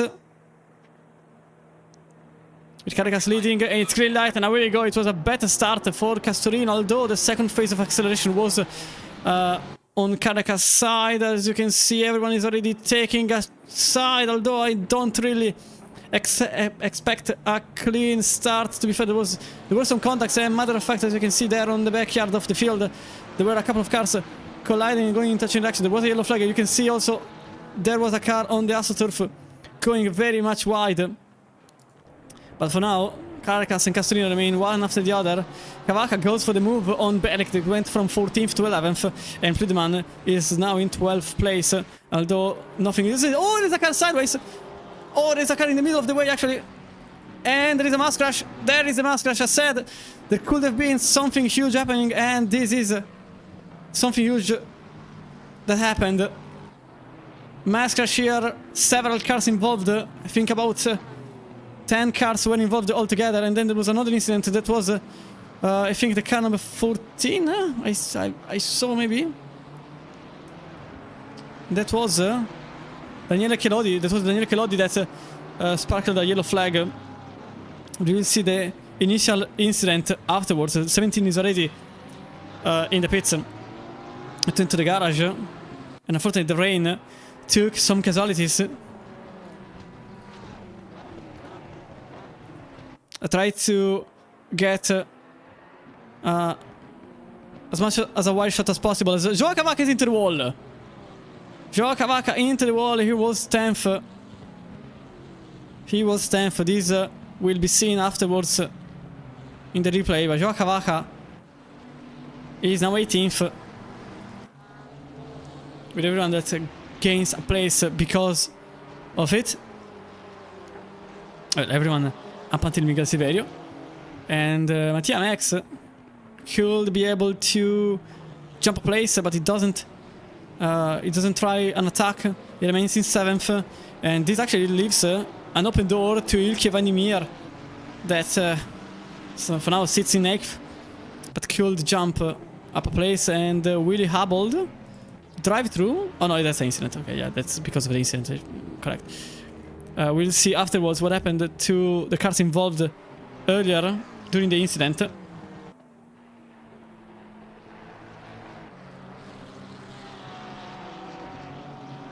But everyone else remains unscatched. And Ganadas Caracas already created a gap between himself and Castorino following. Delfante is a bit closer to him than Castorino is to Caracas, and Kiss is particularly glued. Michael Frey is another second point behind. David Lindblom is now on the offensive for the Pixel Pilots racing car. Frey that went also a bit on the curb, probably losing some exit speed. As Schwarz. Oh, that's another incident. This time it is Kieran Dryscott that lost 6 places. He was 16th and now he's in 21st. He was in 15th maybe. 16th or 15th.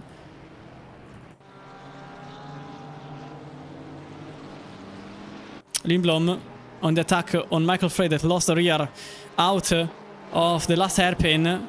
And in 10 minutes time the race will stop. The rain will stop, not the race. The rain will stop.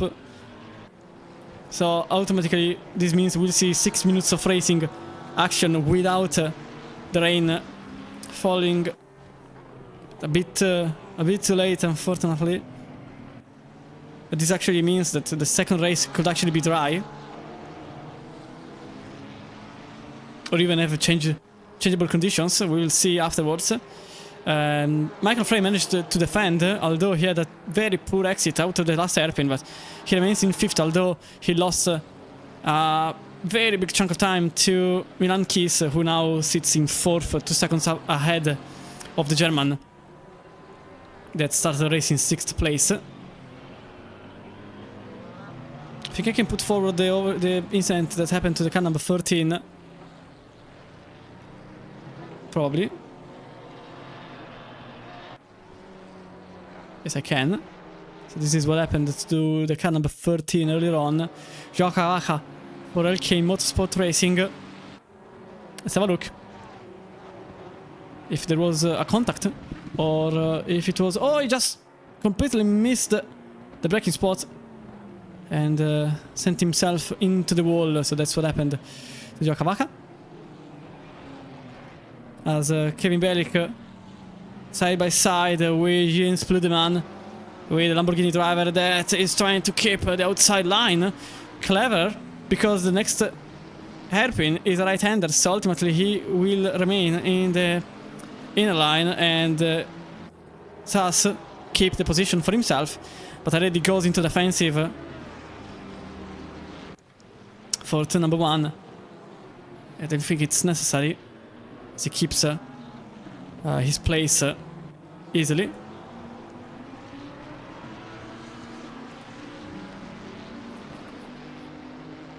Let's see if there is a penalty applied to somebody's name. And the answer is, oh god. The answer is yes. There is a stop and go 10 seconds penalty for causing a mass crash at the start of the race for the car number 14. So we have a culprit. We have a culprit. That was the car number 14 at the very start of the race. And whilst we are at it, let's see what happened exactly. So, oh, this is already too late. You can see behind that everything went very bad very quickly. And then there was another incident that put Romain's Kolbach out of... Oh, that was the other incident with the Italian. That's what happened. We'll see again.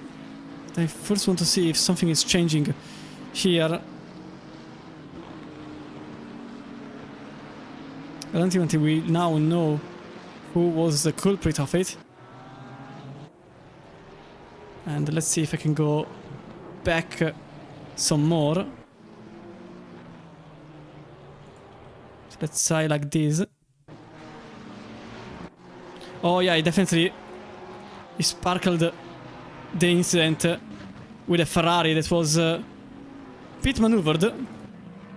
And this is the reminder of the incident. It doesn't really need a description. It was just a chain event of people not having the time to react. And that Ferrari, I'm trying to see who that Ferrari was. Wait, I can just read. It's not really that difficult. It was the car number 8. Actually, it was the car number 8.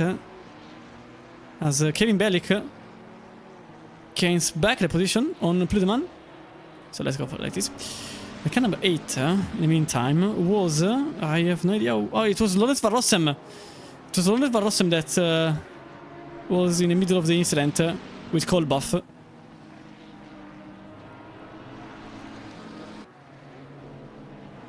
So let's have a look here. Pludeman that defends well the position. He was attacking earlier on, but now Charlie Hall is on the offensive. And as soon as I said it, now Sacha Wagner is on the offensive, on the very same driver that I was mentioning. So now Charlie Hall, which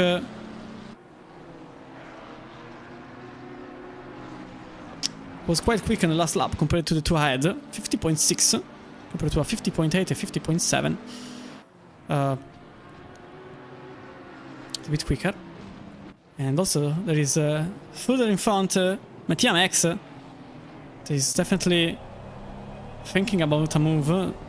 There's also a 5-second time penalty for the car number 14 if that wasn't enough. And it was because of the incident with the Italian in the car number 4. No, wait. It's another incident.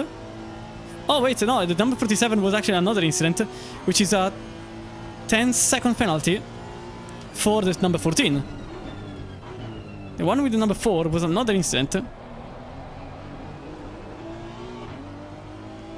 for causing a collision with the car number 4. And that car was Sacha Wagner. We saw during the replay it was a bit at a sword fight with everyone involved. And unfortunately Daniele Chelodi was also involved in the incident after that unsafe rejoin. So that's another 10-second penalty. So the total for Kolbach ramps up to... Oh, that's Milan Kiss that lost several seconds and positions. I clearly lost something for Milan Kiss in the car number 15. Let's have another look at it.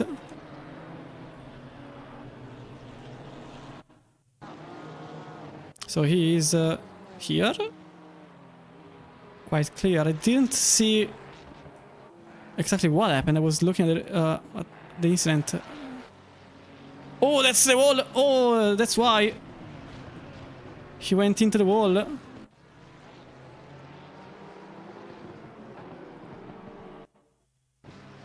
This is the continuation of the replay. He went into the wall and had to recover the car. The damage is not much, but he lost a lot of time and some positions. As Grantas Caracas set another purple lap That's a 49.0, but the car... Actually, every single car is on wet tires. And they will now struggle. Because, as you can see, rain is starting to... yes, it's starting to stop. It hasn't stopped yet, but it is starting. Kieran Dreiskott, after the half spin he had, now is battling with Simon Schranz. It's 296 behind, has the slipstream, and probably a lounge into the inside is possible for him. And actually no, the German driver remains behind. Schranz remains behind Dreiskott, the Scottish, that remains in 20th. Rakavaka, unfortunately, even for him, a comeback run. He is only 2 places ahead, 2 places behind the effective pole sitter in race number 2. But as it stands, Levi Rancagno will lead the grid in race number 2. It will be very unfortunate, even because Ferrari driver was starting in a very good place.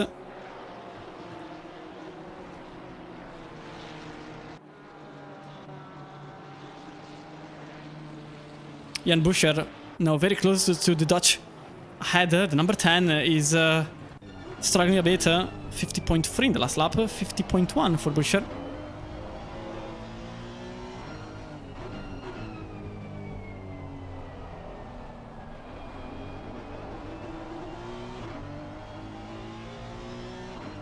Caserino, 48.7. It was 3 times quicker than Grandes Caracas.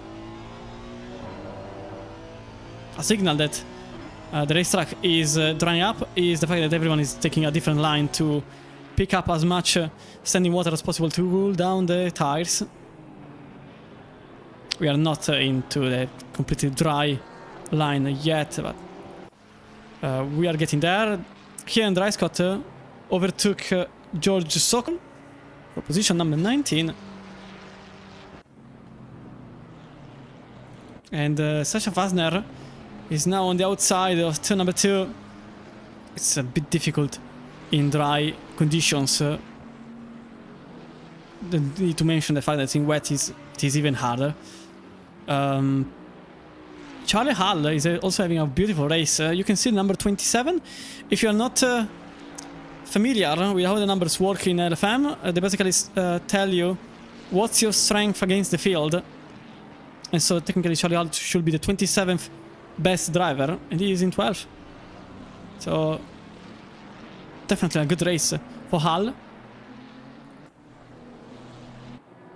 Let's see Buscher's situation so far. And there is also a penalty for the car number 24. This time for causing a collision on lap number 5 with the car number 8. Car number 24.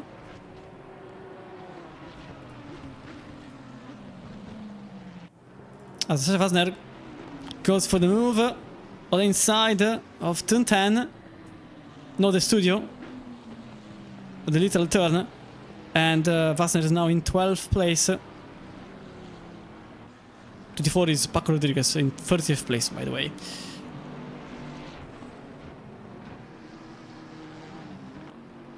So for now, Fasner remains in 12th, although Hall now has something that Fasner doesn't have. So the slipstream. The Ferrari is quite far compared to what is needed to set an overtake forward. And nothing happens. Matter of fact, Lindblom still behind Frey, who at this point is creating a train for himself. Michael Frey 8 seconds behind Elfante in 26 minutes.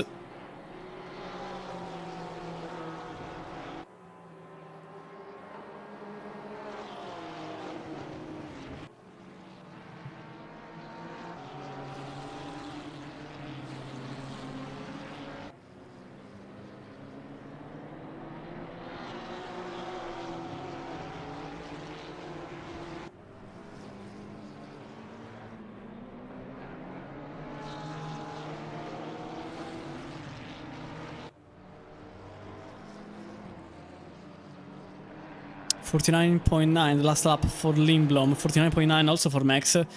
50.0 for Frey. So a bit of gap, and also there was a little contact between Peter and Mando for position number 22.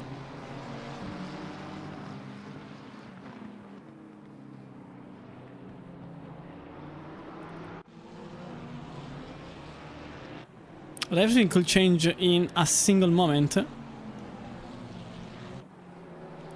especially with these conditions.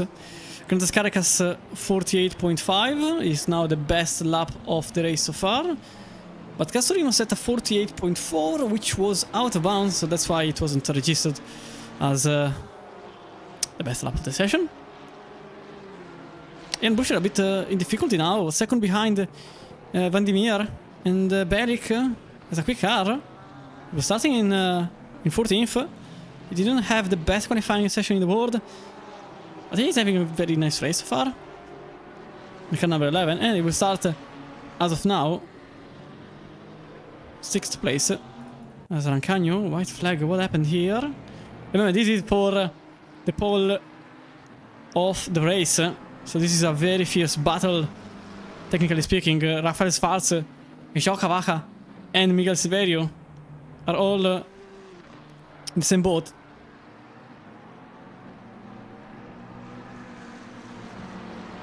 They all want a position.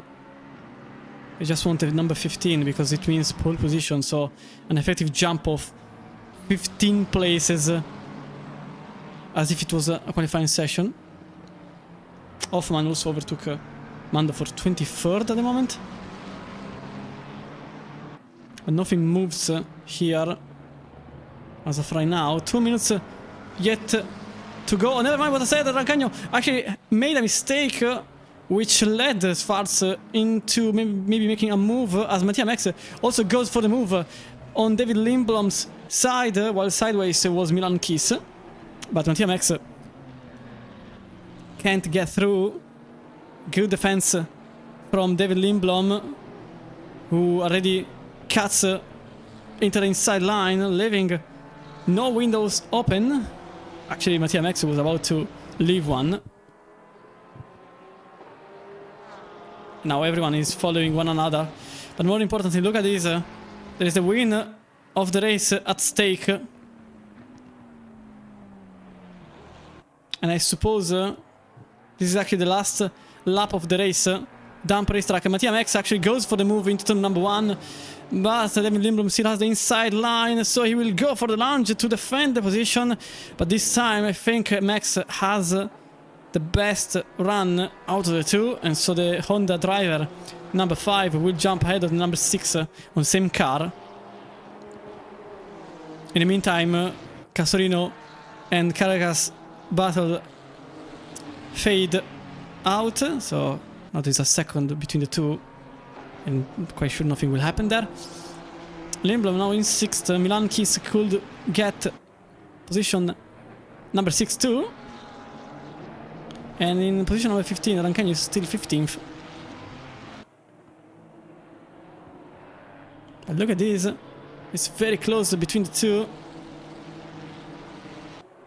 But for now, nothing changes.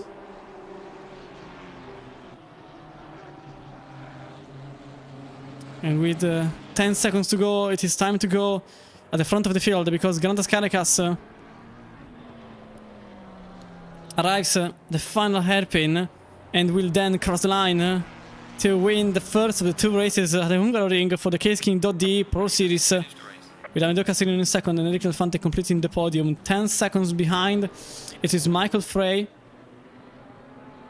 with a 4th place finish.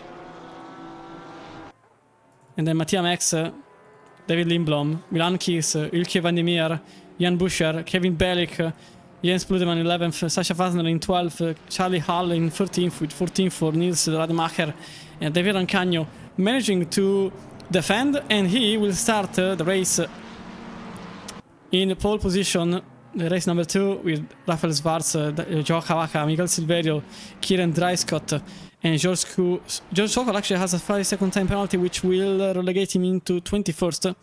It was a great race for him, 13-12. Actually, 12 places gained. Simon Schranz, 21st, which is now 20th. Hans Peter, well, not now, you get the point, because of penalties. Mario Hoffman in 23rd, 24th for Richmando, 25th for Anders Berex. Daniele Kelodi, after the initial incident, managed to arrive at 26th on the line. David Suki, Oreshkin, Rodriguez, Cornier, Kozubek, Van Rossem, only 32nd unfortunately. Doringer, 33rd, Wiese, then Leshenko, Brill, Silva in 37th, and then we start with the lapped cars with Habold, with Kolbach that had a long list of penalties applied to his name. Aurel Grob, Andreas Müller, and Sebastian Picano, 42nd. And in terms of penalties, there was a 10-second time penalty for the car number 28 for causing the mass crash. So actually, two cars were at the start of lap number 5. Number 28. What happened to Müller? So let's have a look. Maybe. Or is it too late? Unfortunately, I think it is too late. Maybe not. Let's see.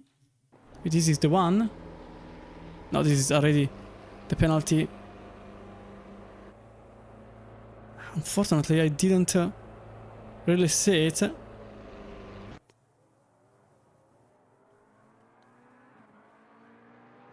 Maybe I'm in luck. Wait, I can just do this. Let me just see what happened. Let's have a quick look at what happened at lap number 5. Let's go into the Helicam. We have to wait for the next session to open, so in any case, we'll see both incidents. This is the mass crash.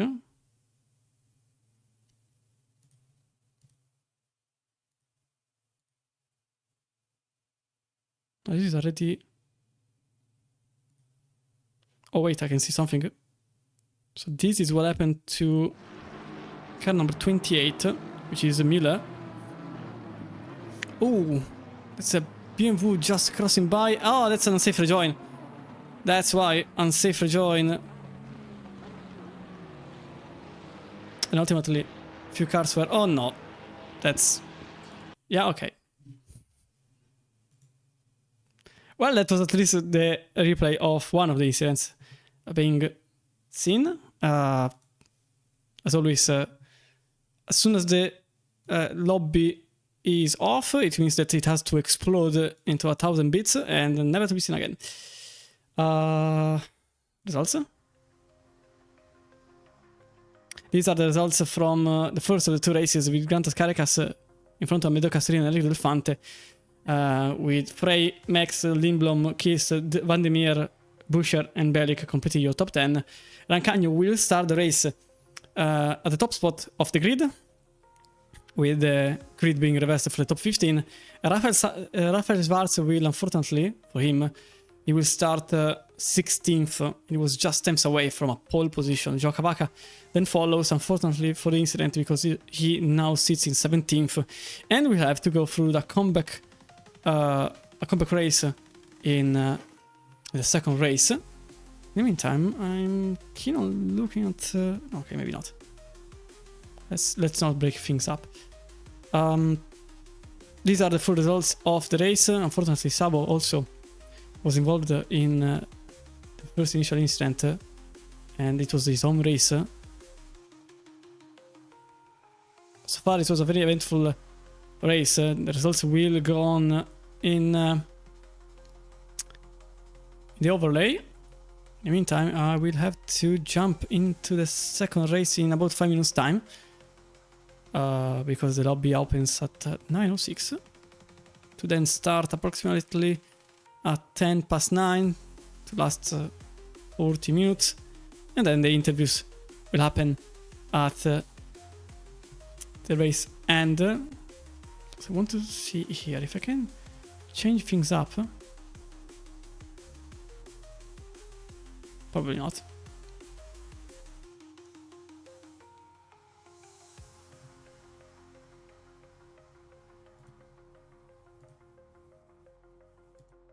No, because it takes the qualifying results. It's impossible, probably, to do a thing I wanted to do. Anyway, enough with talking with myself, as I was trying to edit a couple of things in OBS. These are the full results of the race. 43 drivers started the race. 42 effectively present at the end of it, but realistically it was only 42 that really concluded the race, although you can see that both Müller and Picano were not classified in the points because they were more than a lap lapped, with 37 drivers that completed the race on the lead lap. It was quite close between Castellino and Caracas. You can see 7 tenths only between the two. Delfante was sitting 5 seconds behind the leader, and then Michael Frey, they practically created a train in which he was the train master, and lost 10 seconds on Delfante, but kept position number 4, so effectively the results are the important part, not how you get where you get.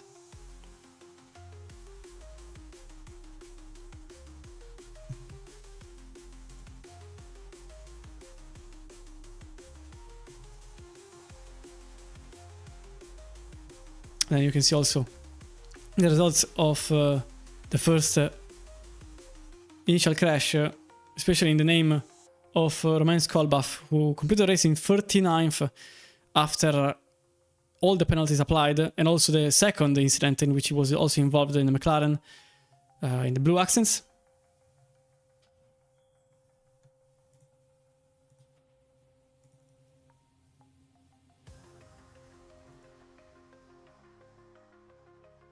I think something is glitched with my...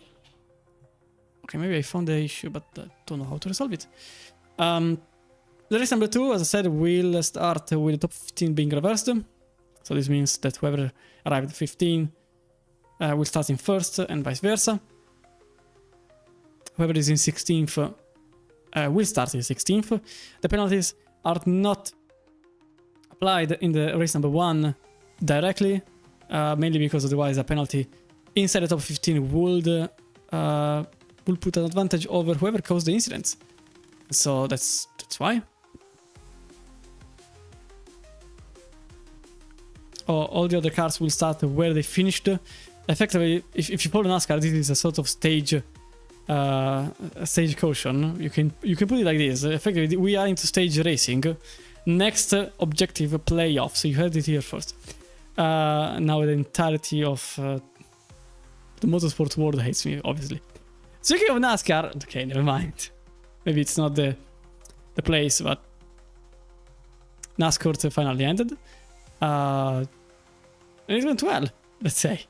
Anyway, effectively this is a sort of stage race. So the first race is done and dusted. The first 20 minutes are gone, but the top 15 will start into a reverse grid.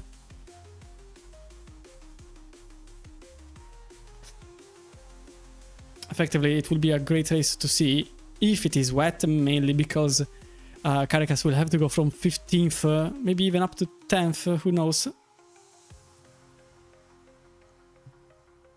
But as you can see, Hungaroring is one of those tracks in which is very difficult to overtake. And should be live. The session should be live. Probably. Maybe. Perhaps. There is a chance. Let me just go here and try. Okay, the answer is actually yes, it is. Connect. 10 minutes of free practice, and luckily for the drivers, and not so much for myself, here it is a dry race. It doesn't seem to become wet anytime soon.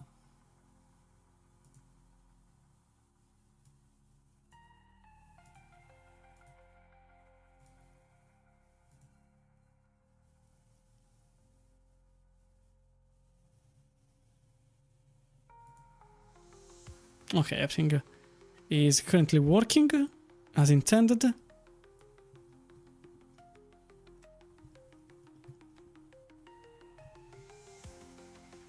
I need OBS otherwise. Okay. The penalties will be applied in the second race as it happened in race number 1, so live stewarding is on, but at the very least, without it being a wet race, this also means that effectively there is less chance for a big one to happen. Let's have a look at the standings in the meantime. Because I've been told that they are working, and effectively these are the standings so far. Del Fante is leading the championship in front of Gantas Caracas and Amedeo Castorino. 11,000 points against 10,970. 500 points of difference between the two, with Amedeo Castorino another 500 or so, 570 from what I could see behind. So let's have another look at the top 15 in the championship. Remember that the podium sitters will be the only one going home with the prizes, although you can see that David Lindblom is not that far away from the podium. He is still there, 10,090 points, 315 points behind Castorino. So everything is still possible for Lindblom. Another one to watch for the race. Everyone else will just go home with a good fun experience. And if you're wondering what they are fighting for, well, this is what they are fighting for. Oh, this is not what they are fighting for. This is the calendar. This is what they are fighting for. Whoever is in first, it is a 2,500 euros voucher for motor racing. Second place holder goes home with a Metaptics bundle from Nitro Concepts, and then there is an Audi's LCD GX for whoever goes home with a bronze medal. These are the prices for the 20th season, but obviously all of this wouldn't be possible if it wasn't for all of our partners that effectively back up our championships.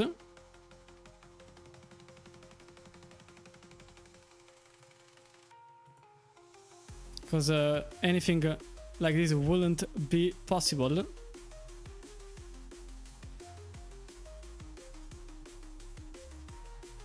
So obviously huge thanks to Moza Racing, to Nitro Concepts, and to these to bring some prizes for the winners, but obviously also thanks to Go Setups, to PTT, Pure Track Technology, to GSI for also the MX5 series in Assetto Corsa, from Kskin.de, from ACC Drive to Etzner and SyncMesh.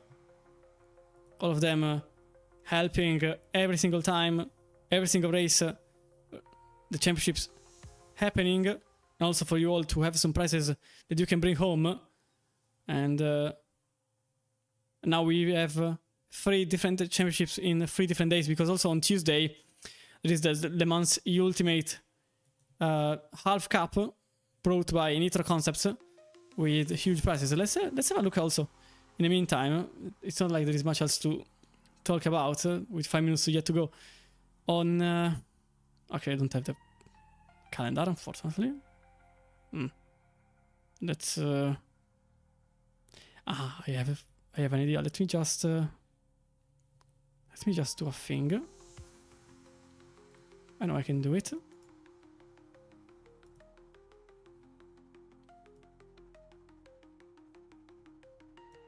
Okay.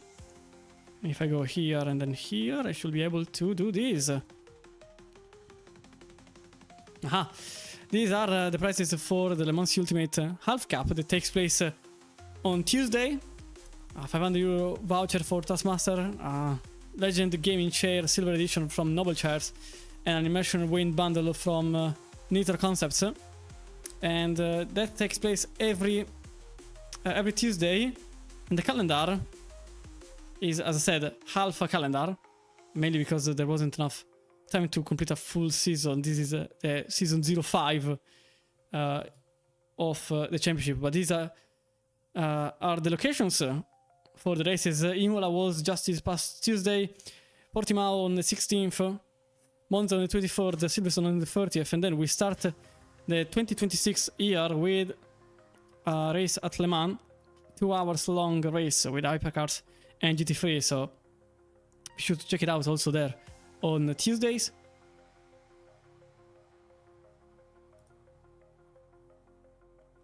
But for the rest of the calendar, this is the full calendar complete of all the other series, which you can participate either in a championship or just to challenge others on the internet.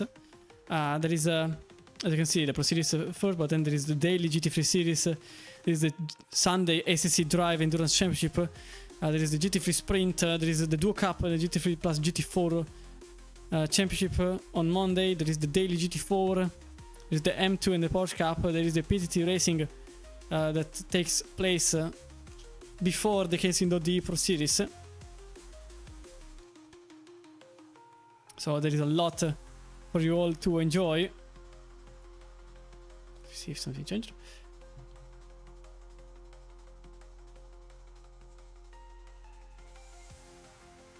And now only few minutes remain before we go into our final race of the evening. It was 3 different races for us all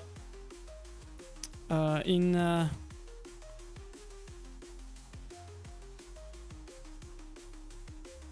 hours we got so far, and these are actually the results from the PTT Racing Porsche Carrera Cup, effectively putting a definitive advantage on Carreras run, 700 points ahead of Michael Frey and Ian Busher following in third. Remember that there are prizes for the whole podium sitters, but only the one on top spot will have the chance to drive a real Porsche Cup in a track day at the Silesia Ring with PTT.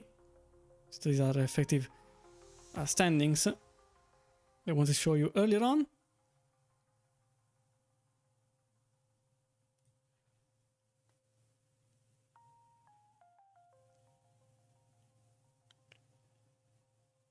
And this is, as I said, the 10th round. There isn't much time left for the drivers to put forward a battle for the championship. We got Paul Ricard, double round, and then Monza, which is a 90 minutes round. It doesn't have a double race. It's just one race, a 90-minute race that will be held on the 3rd of January.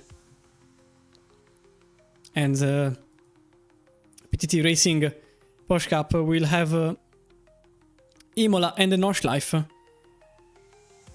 the usual 30-minute race. And then after all of this, the season number 21 will start with new colors, new championships, a new platform, Le Mans Ultimate.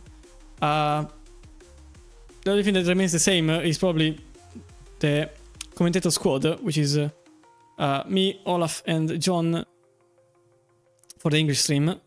But there may be something more or something less on the German stream. The Spanish that takes place as usual, and also new colors. So speaking of which, there is the livery contest in which you can set your vote forward for the livery that will be used by the LFM squadron from the next season onward, with the new colors also being applied. So notably La Secret, blue, lime and white, which are the new colors from for the cars in the next season, from 2026 onwards. And effectively 2026 will be the beginning of the Le Mans Ultimate Championships, in which I'm very interested about, mainly because it's a new simulator with updates that arrive quite regularly, and also with new cars being added every time. Speaking of WEC, I'm pretty interested about next WEC season, because, well, there is a certain team from South Korea which is actually completely French based, to be honest. If you really look at the fine print, but Genesis will be on track next year. The new Toyota will be on track next year, both in GT and in, well, in GT, not in GT World Challenge and IMSA, but it will be in WEC. With a new 010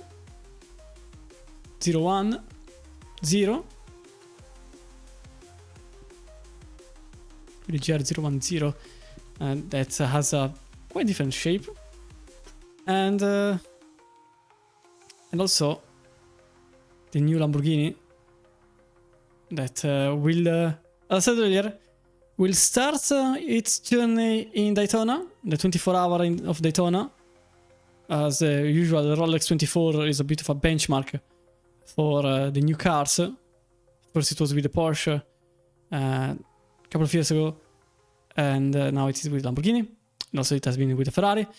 But not every single team in the world will have it, as that will take some time for the Huracan to go into retirement officially. Without saying it, obviously, it will never come into Assetto Corsa Competizione, the new Lamborghini car, as there will not be an update for this game in the near future or in the long or ever, practically. AC Evo should have updates regarding cars, obviously, but it's a bit of a, let's say it's a bit of an alpha. Okay, then I'll be honest, it's a bit of an alpha. I'm keen to say that maybe now it is a beta, maybe, but it's far away from a finished product, very far away from a finished product. Let's go live. I was already into the live. Where is my race control? So as I said, the grid is basically the same, except it's completely changed. Rafael Schwarz will start the race in front of Gabor Szabo, remains Kolbach.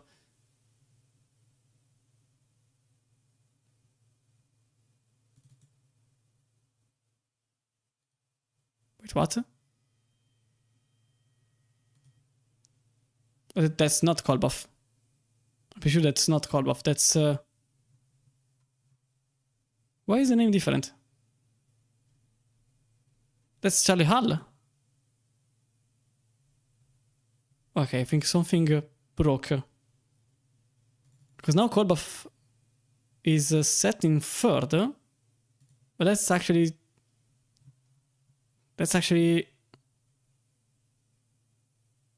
Hull's race car. Which is in 29th. I'm confused. I'll be completely honest. I don't know where to look, even because Caracas is down 21st. Okay, probably. I suppose that something very wrong happened with my graphics. As in the tower is wrong altogether. So I just have to probably wait for the cars to cross at the very least the first sector line.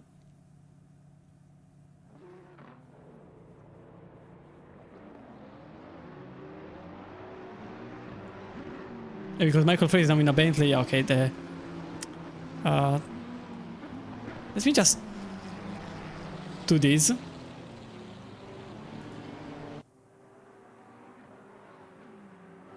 Okay, let me just close it all together. I think something broke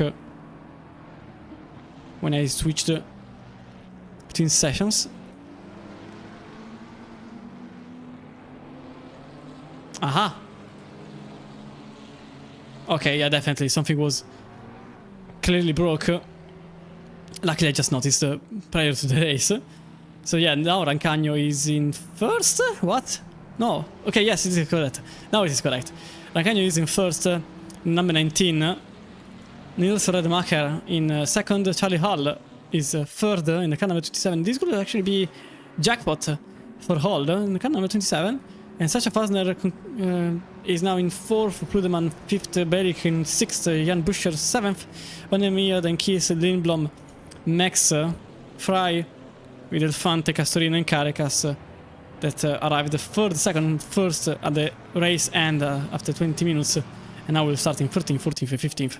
Giocavaca, unfortunately, only 16th. And Schwarz in 17th with Silverio, Dreiscott, Sokol, Schranz, Hoffman, Peter, Mando, Berex in 25th with Daniele Kelodi 26th and Sugi in 27th, Orshkin, Konye, Sesubek, Kozubek in 30th in the 70,000 years old Aston Martin V12. Varossem, unfortunately, only 31st. Dieringer with the extinct, literally, Retail Engineering Lamborghini Gallardo. Martin Wiese, Anton Leshenko, Nicolas Brill, Abrini Silva, Romain Skolbaf, only 47th after all the mess that happened at the first race. Willy Habold with Aurel Grob, Andres Mille, Sebastian Picano and Gabor Sabo starting in 32nd.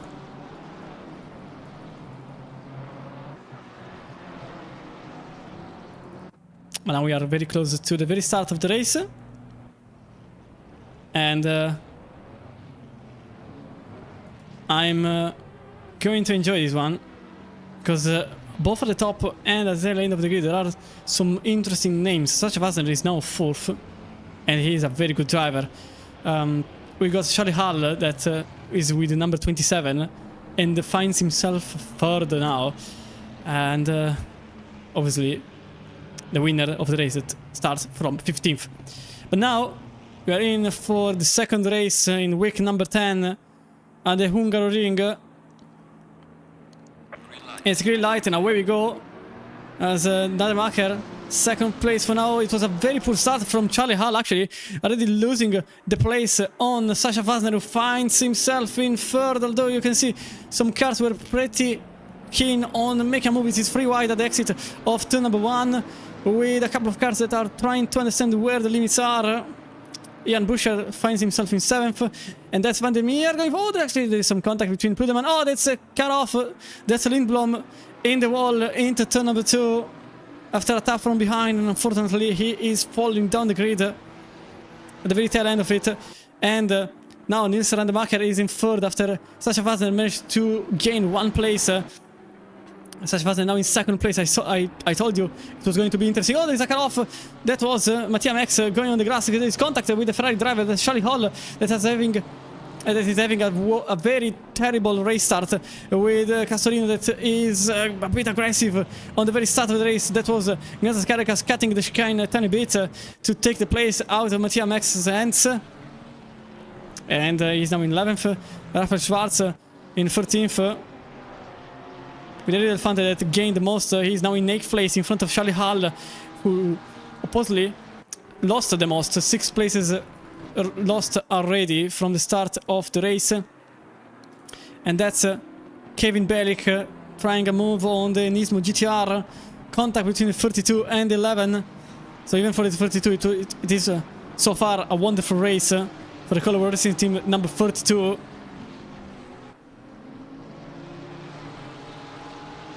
Barroso already 19th from the start of the race, and David Ancanio sets the best lap of the session so far, with Jan Buscher practically throwing Michael Frey into the wall to avoid him going into the inside line, but he is not over with it. This is a possible move into the inside. There is contact between the two, and Michael Frey obliges. Apologies. Jan Buscher has to oblige to Michael Frey's advance, mainly because Michael Frey effectively put the car where there wasn't space, but yet he made the pass work, and Jan Buscher now finds himself in 7th, battling with Eric Delfante that earlier on arrived 3rd at the finish line. Jan Buscher in some difficulties to defend against his rival. He is not letting him through. He is defending the place as long as he can, and the number 9 still probably want an overtake. Oh, that's Charlie Hall actually going for the move on Eric Delfante. Suddenly, Delfante is in great pressure because Amadeo Castorino is just behind him, and Caracas is also following the two ahead. It doesn't really need a position as much as Castorino needs. opposite, it's the opposite. Elefante doesn't need the position as much as Castellino needs, but he will still defend as much as possible the current position. Every gain on his opponents is a step forward to get position number 1 in the standings.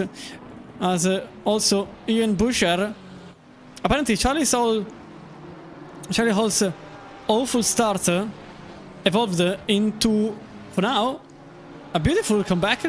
He's already on the tail end of Ian Busher. He overtook plain and fair Elefante, although the Honda driver is now on the inside line. Charlie Hall decides that maybe Elefante has a better hand here in this battle, as Kevin Bellick went the long way around to try to get a position out of Michael Frey's hands, but that didn't happen. Actually, it was the opposite. Michael Frey went for the move on Kevin Bellick and succeeded in doing so. Bellick was trying to defend from the long way around. Lindblom now 22nd after the start that relegated him towards the back of the pack. And now Ian Busher is a bit of a problem for the Lamborghini driver. In the meantime, oh, there's contact there.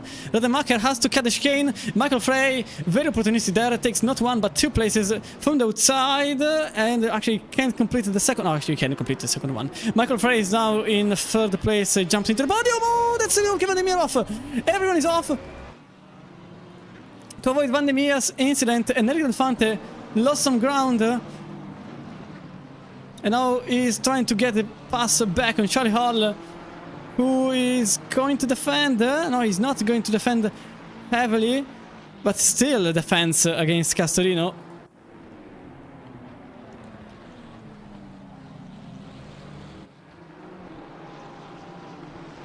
And behind them, Caracas goes on the outside on the final hairpin, but Castorino doesn't let him through, and the Italian remains ahead of Caracas for 8th place. Although behind them, Dreiskott also goes for the move on Schwarz, and you can see going as wide as possible. That's Dreiskott on the inside line, maybe going for a bit of a difficult move, and he goes for the overtake. That's Raphael Schwarz, a position in front from earlier on, with Ian Busher that tries the outside maneuver. It's a bit difficult. Goes for the cutback. There isn't enough space available and has to remain 5th, with Eric Elefante now very close to the 2. And luckily for him, Charlie Hall is quite objective on the matter. He is defending against Castorino. He's not letting anyone through only because they are quicker on paper. He is defending and battling with it, same as Rademacher, who is trying to keep the position for himself, compared to Ian Busher, who is trying to attack as quickly as possible, considering Eric Elefante behind is very, very aggressive, rightfully so. If I that is clearly trying to search for a different move, for a different line, for a different window, for a different door, something more. And maybe he found him. He found him lacking? No, he didn't. That's actually a billboard. That's actually the Nissan that somehow extended the gap a tiny bit. Situation up front remains with Rancagno leading a second ahead of Passner, with Frey 3 seconds only behind them. And you can see behind the Ferrari of Charlie Hall defending against Castorino. Another Rademacher in the car number 32. And also, oh, there is a lot going on at the moment. Charlie Hall tried to defend against Castorino, who had a very inner line, and by the very same overtake, Caracas passes through. And from the outside, that was Eric Elefante with a wonderful maneuver that didn't conclude initially, but actually the pass happened. And Elefante, with a very stable platform, managed to get ahead of Ian Busher from the outside of turn number 2. Impressive situation to manage for the Italian. There is a cut-off. That is the car number 12. We'll see the incident afterwards. As there is a lot going on at this point. It's a bit tricky to get a replay going on. As there is another car off. This is the car number 23 this time. So both the 23 and the 12 had an incident here. And that is the move that could bring Castorino behind Carracas. With Carracas that is trying something cheeky every corner. This time on the outside it tries into turn 10. But can't get through. And while this happens, Delfante is slowly but steadily extending the gap.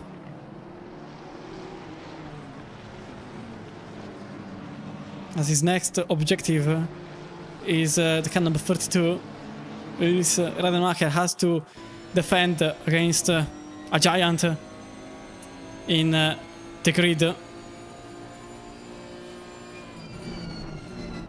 Delfante goes deep into the brakes with Rademacher that I admit wasn't extremely defensive there. Probably knows that this is not his race.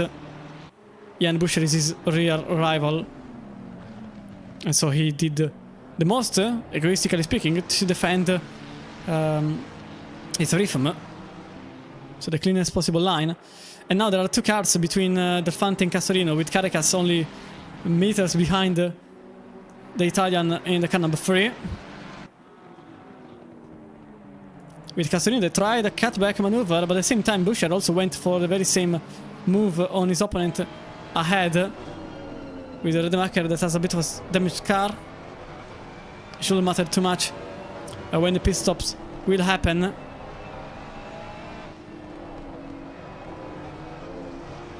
Although Buscher, you could see that he was lifting off. Speaking of which, the pit is now open for the next 20 minutes, leaving a good opportunity for this pack of cars. Eric Delfante, maybe not.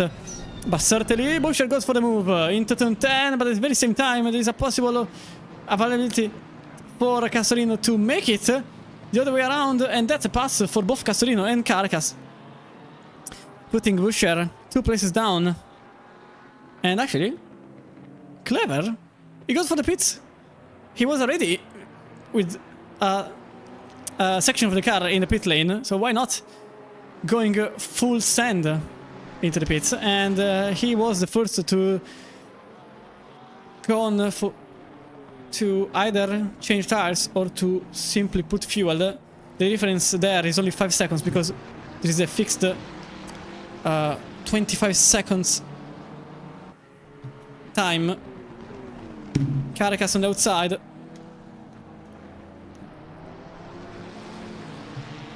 Couldn't get in front of Castorino. Meanwhile, Sokol is jumping in the standings. Quite confused by that. Castorino is really... Oh, there's a contact! That was Carracas a bit too optimistic. But Castorino defended the second Carracas tried to send the car into the inside prior to the chicane. The last lap readings are completely useless at this point. I'll be absolutely honest on the matter. Don't read on them. It's not really useful. The only thing that is interesting is that Delfante currently set a 42.9, Rademacher 45.2. These cars are losing entire chunks of time, portions of minutes. A portion of minutes. No, it's a bit too much. Maybe portion of minutes. Portion of... Oh, that's... It's a different tactic. I expected Castorino and Carracas to go into the pits. Actually, it was the opposite. It was Rademacher going into the pits. And this leaves Castorino and Carracas in free air. But obviously, it was going to be opposite of the car ahead. Maybe luckily for them, it was Rademacher that chose the pit lane. But in the meantime, let's see what happened to the car number 10. It's a bit too late. Yeah, unfortunately, it's a bit too late. I wanted to see what happened to the car number 10, but that is a closed chapter already. In the meantime, though, let me see what happened to the number 12 then. This is what happened to Sabo. Gabor Sabo. In the Samurais Racing Team. 26th. At the time. There was an incident into turn 1. Oh, way too late! Yep. And Sabo, unfortunately, also collided with a handful of cars. That's the reason for the yellow flag that happened early on. Kolbach goes for the move on the outside. No, never mind, he goes for another incident. And that was Nicholas Breville and R10 Grob involved in the incident. Kolbach's race has definitely been, well, evening at this point, one to forget. Not really the cleanest race in the world for him. And let's see. Okay, let's put the image here because at the same time I have to look at the penalties, which are here. Okay. So penalties. Let's see what has been decided so far. There is a 10-second stop and go penalty for causing a mass crash at the start of the lap for number 15, Milan Kiss. And that is it. Oh no, wait, there is also a 5-second time penalty for the car number 18, James Splitman, for causing a collision. Penalty for car number 10, Ilke van der Meer, for causing a collision. And 15-second time penalty for car number 11, Kevin Bellick, for causing a collision, lap number 3. Unfortunately, lap number 3 is too far behind. I will put them after the race, maybe. I will try. As Mattia Max goes for the overtake on Charlie Hall's position. And Hall is now in 7th, with Max in 6th. In all of this, there has been an evolution in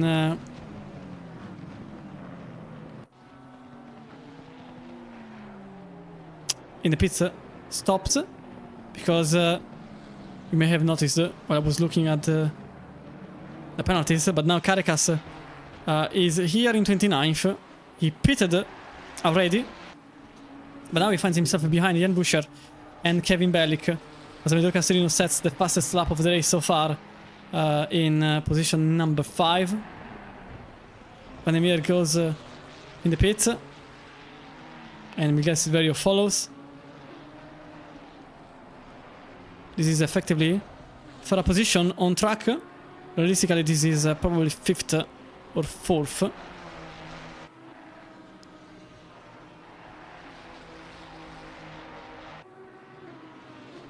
With Caracas for Visceral Esports, the car number 1 that is looking carefully where to pass the car ahead, and he has to do it as soon as possible, because as of now Del Fante and Castellino are in clean air, both of them lapping 42, high 42s. Last lap for Caracas.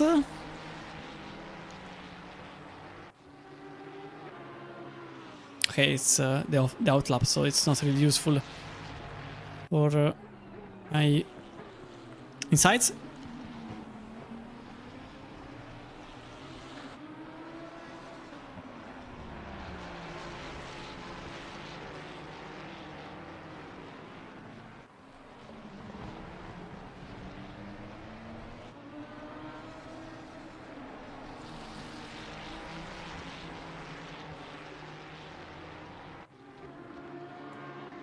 We tend to search for the incident at the very start of the race. I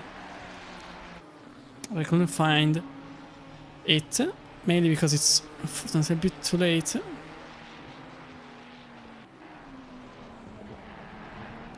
I only go back to the 4th/5th lap, as here Michael Frey goes for the move on the outside of Sasha Fasner with a Porsche number 7. that is sticking his nose, and that's enough. Oh, there's a contact. The Bentley was not really having it, and also goes into the grass, and defends somehow the position by spending one off-track limit violation. But also, it was a bit at the edge of the unfair advantage of track. And to be fair, I wouldn't be surprised if it gets at least investigated, if not penalized, because Wasner clearly took a bit more than a chunk of space on the outside, practically going all the way up until the barriers were as close as possible to take advantage of the situation, and Michael Frey still remains behind the Bentley driver, as this is not where I wanted to be. This is where I wanted to be. Carrera managed to put himself ahead of Jan Buscher in a Visceral Esport car, and ahead Kevin Bellick, who managed to remain in front even after the penalty. Penalty for car number 42, Fabrini Silva, for causing a collision on lap number 3. So apparently lap number 3 was a big one, but I still want to see this Kiss's huge incident. In the meantime, you saw a car going long way around. That was a lapped car. It was not racing for position, as Sasha Wasner now leads the race, mainly because everyone else went into the pit.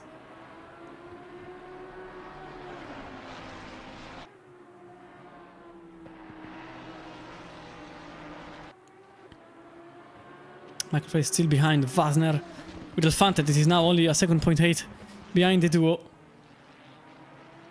as Rancagno, former leader of the race, went into the pits, and technically could still be ahead of everyone else if the pit goes through smoothly.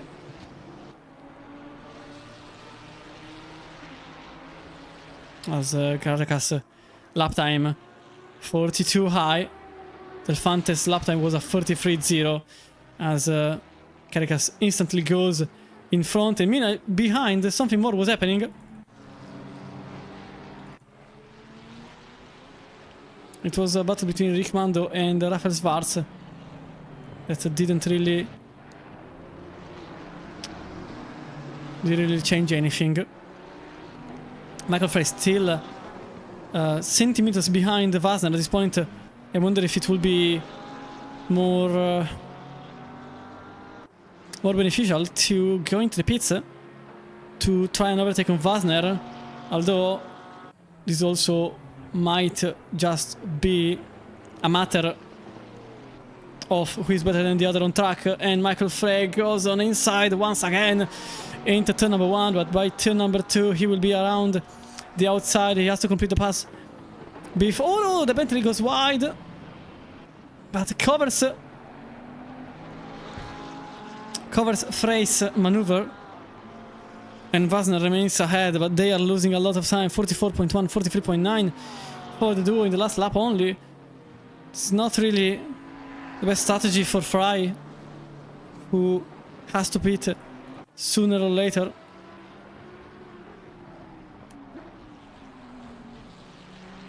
As Kevin Bellick went quite wide into the first of the 2 hairpins, but he will still remain ahead of Jan Buscher. This is for 19th place, as Eric Alfante is now out of the pits.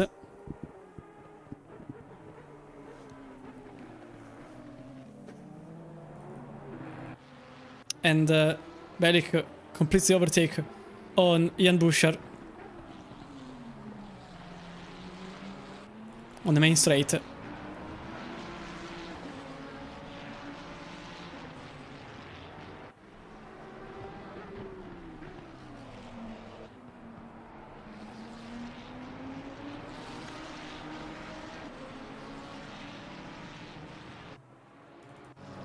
Gabor Sabo here in 9th place, also battling with the car ahead. That's Andreas Müller in 8th, as David Rancagno gains the position on Stefan Kosbeck, but some of them still have to pit. Castorino is one of those cars that still has to pit. Realistically at this point, I doubt there will be a change of tires. Certainly there hasn't been one for Eric Del Fante, who is now in front of David Rancagno, but didn't change tires. Same applies to Kevin Bellick, that's why he is losing so much time. Lawrence Varrossem also didn't change tires. And I can see that Aurel Garob didn't change tires. And that's about it for now. Interesting strategy from Eric Del Fante that didn't change tires to avoid getting in the middle of the traffic. And Sabo completes the overtake on Andreas Müller into number 1. More penalties. Yes, there is a 5-second time penalty for Andrei Oshkin in car number 43. 5-second time penalty for Hans Peter, car number 41. 15-second time penalty for Gabor Sabo for what happened earlier in turn number 1. And a 15-second time penalty for Aurel Garob for another collision. This time it was... oh, it was the very same incident in turn 1. So both of them have a 15-second time penalty. Michael Frey also managed to get ahead of David Rancagno after the pit stops. Rancagno lost a place on Frey. And I suppose Wasner will not be able to defend against this. So Michael Frey could actually be second. Technically now, Del Fante is first, with Caracas in 4th, 2 seconds behind Rancagno and Frey. And Castellino is still a question mark, mainly because he still hasn't pitted, but judging by the choice, he certainly will not change tires.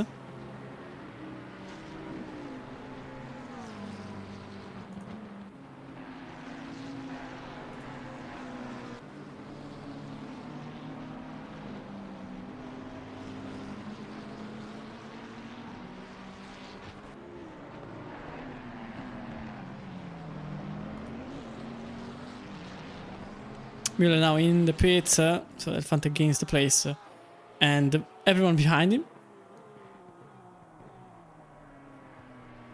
Michael Frey 4 seconds behind Del Fante.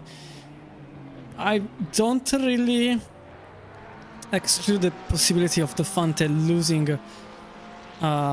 the tires enough for Frey to clinch an attack. In the next 4 minutes, everyone has to make the mandatory pit stop, and the top 6 is the group of cars that still has to make the stop.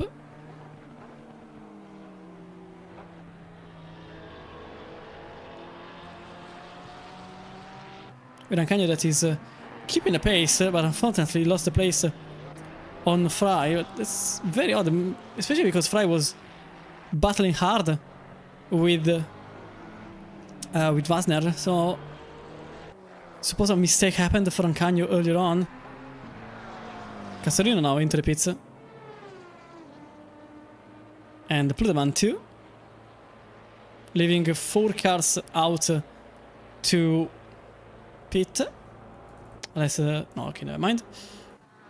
Actually, one of them pits, so the amount of cars on track they still have to pit is 3. Sasha Wasner, Sebastian Picano and Gabor Sabo. All of them have to go into the pits and either just put fuel in the car or also to change tires. Emilio Castellino comes out of the pits without tires. Or rather, with the tires, but with all tires. And Eric Del Fante is just on the outside. Oh, this is perfect for Castellino, who defends well against the fellow Italian driver. And the number 3 manages to fend off for a brief moment. Oh, that was way too close for Del Fante. That tried to get into the inside in an impossible manner. It was way too late for Del Fante to try and attack on Castellino's side. Maybe because Castellino was already covering that part of the circuit. We were very close to see both cars out in turn 2.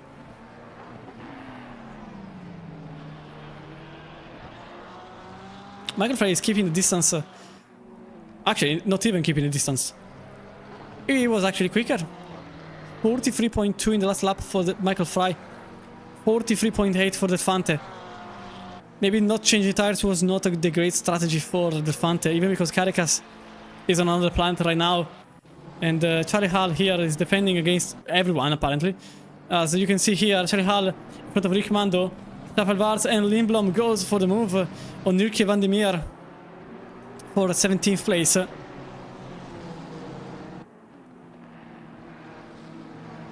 Loren van Rossem also losing the position on Mattia Max in turn 10 into 11 with a Honda driver that manages to get 1 place more. Rossem is definitely having a great race so far, as Sachevazner goes back in front of Michael Frey, ironically. But that's because Wasner didn't change tires.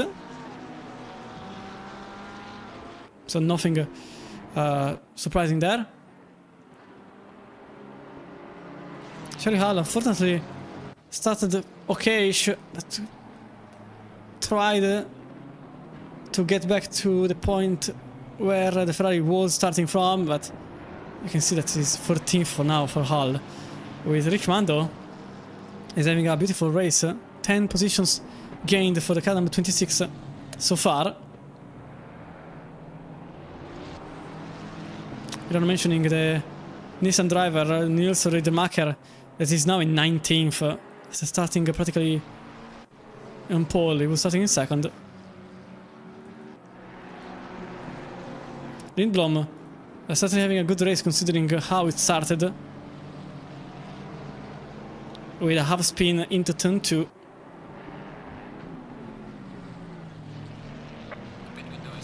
As the pit window is now closed, so everyone went into the pits and came out.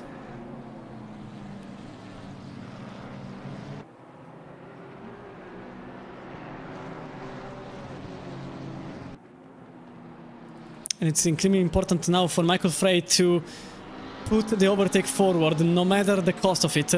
Because last lap around 4, Michael Frey was a 43.1, 6 tenths 8 on Del Fante's progress.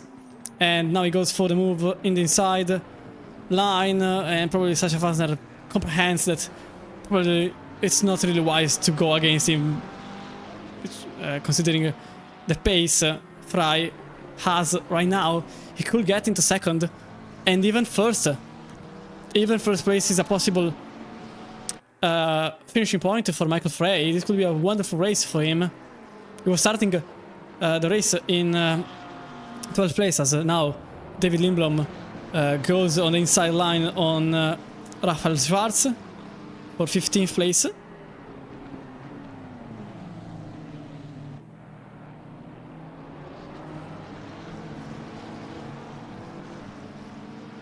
Back into... Oh, that's a possible contact between Rancagno and Caracas that was just narrowly avoided by the number 1. But this actually was also a bit of an excuse to go for a pass. And Caracas' next objective is Sachevazner that has all tires. So not much that can be defended there for Sachevazner. Effectively, Michael Frey's best bet was Rancagno's defense that burnt into flames to become a pile of ashes at the chicane. As Rancagno made a little mistake, went a bit too hot on the curbs, jumped a bit too much, and ultimately Caracas had to lift off a bit, but that's certainly not what changed the things. It was a 43.9, so still it was a net gain for Frey, even after the overtake on Wasner's side. Wasner, who now lost position on Caracas, and defense against Rancagno for now. At the same time, Drescott tried an attack on Van Rossem that didn't succeed, and Charlie Hall is trying on the outside of turn number 1 Apologies. It's Charlie Hull on the side of Richmond. But the two cars are still battling hard for 14th place. But the 21 is already into the inside. The Minvo can't really defend much more than this. There is a huge incident apparently on the back of the field. But we'll stay here. There is not enough space for the Minvo driver. And as a fact, not only Charlie Hull managed to attack and complete the pass, but also Lindblom. A bit cheeky there, but he also put forward an overtake for position on Rick Mando. Meanwhile, Michael Frey, look at this. Elefante is in trouble. Elefante in trouble. With 6.5 minutes to go. Castellino could win the race, and Elefante could lose the position on Fry. But at this point, it's difficult to say it, but Castellino's main objective, main danger is not one of his usual rivals. So it's not Delfante or Caracas, but it's Michael Frey. And, ironically, his best friend right now is Delfante's defense, which doesn't really get applied here into turn number 1, because Michael Frey already goes for the move into turn number 1. But Delfante probably thought in advance that the next corner is a left-hander. A bit cheeky there by Delfante, kind of pushing Michael Frey outside the boundaries. Rancagno also overtakes Sasha Pazner for 5th place. But Delfante has to play the cards well, because if he loses the position on Fry, this means he will have to combat against Caracas. And at the same time, he can't really let Caracas get too close, because otherwise he overtakes both Fry and Delfante, maybe himself. So he has to play his cards well, and Michael Frey has to just attack. It's a way simpler for Delfante. Oh no, it's not possible there. It's a bit simpler for Fry. He just has to attack as soon as possible and as quickly as possible, because otherwise Castellino's position may become a far objective, and Caracas may become a danger to his podium. He is now 3rd in the car number 7. Delfante is defending well. Very well.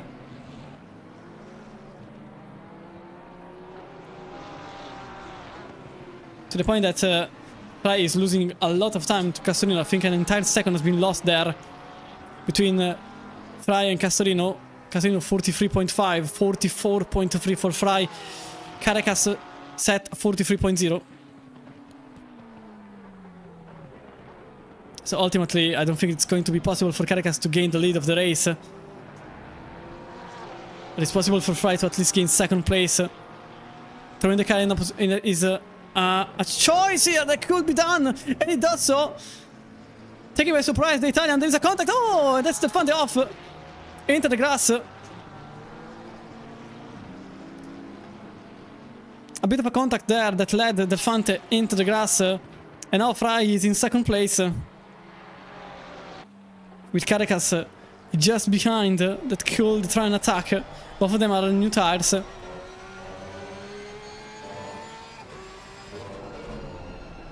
In the meantime, penalties applied. There was a 5-second time penalty applied to Miguel Silverio for a collision. And to car number 35, Nicolas Bril, 5-second time penalty.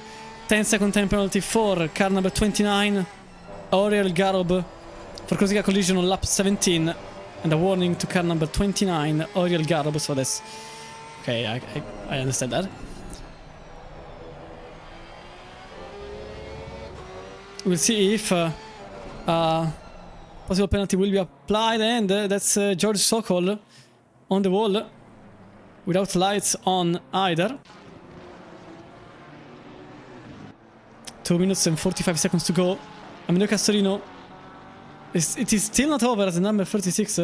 Oh yeah, that's Sokol that lost the headlights. It's a bit of an odd thing to happen. 2 minutes and a half to go, 2 laps until the finish line gets crossed. And Jan Buscher and Mattia Max discussing for position. On the inside it goes. And that's a Ferrari of Jan Buscher that goes a bit too wide, and Mattia Max gains the place, number 7. At the same time, it was Kieran Dreiskott having a wonderful race, starting from 19th up until now. He has been gaining places, but now Loren Van Rossem could become a danger to his path. Nothing happens here. Dreiskott remains in 10th now, with Van Rossem that gained 20 positions since the start of the race. He was starting in 31st. Amazing job so far for Van Rossem. From 31st to 11th. And maybe even inside the top 10. It could be one of the best races for Van Rossem. Not for the result, but certainly for the path that led him here.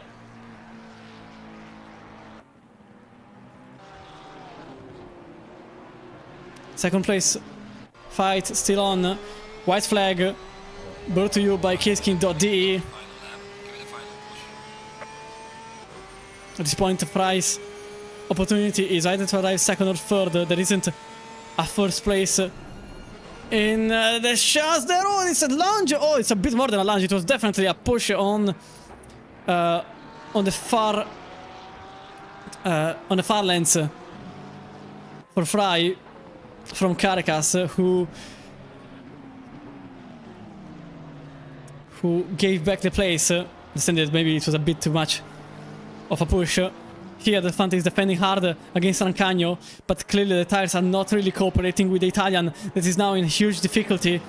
This is important for the championship. Rancagno could become an important figure for what comes after in the championship. On the outside it goes. Rancagno could try a very difficult move that doesn't find success.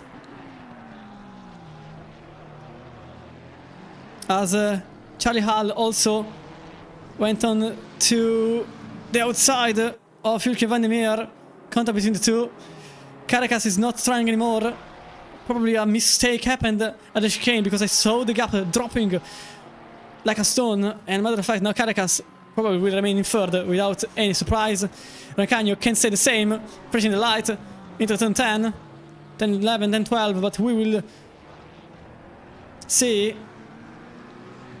here Castorino into the final hairpin to then cross the line, and it's a checkered flag for the car number 3, Amedeo Castorino for Veloce Trustmaster, who wins a second race in the round number 10.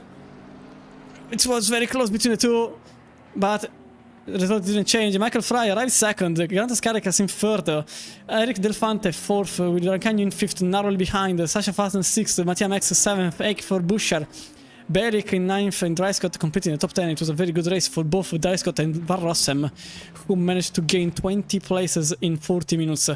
Sebastian Picano with Lindblom, also for him a great race, considering he was practically 30th at the end of lap 1, turn 2. Riccomando 14th, 15th for Van der Meer, Hall only 16th unfortunately, Schwarz 17th, Rademacher, also for him not a great race he expected, losing 16 places from the start. Silverio 19th, 20th for Kolba, Foreshkin 21st, 22nd for Grob, although there are many seconds of penalty applied to his name. The Ringer in 23rd, Miller in 24th, Sokol in 25th, Shigi in 26th, 27th for Brühl, Pludeman 28th, Leshenko in 29th, Konya in 30th, Sabo that just now managed to jump Berex without fuel in the car.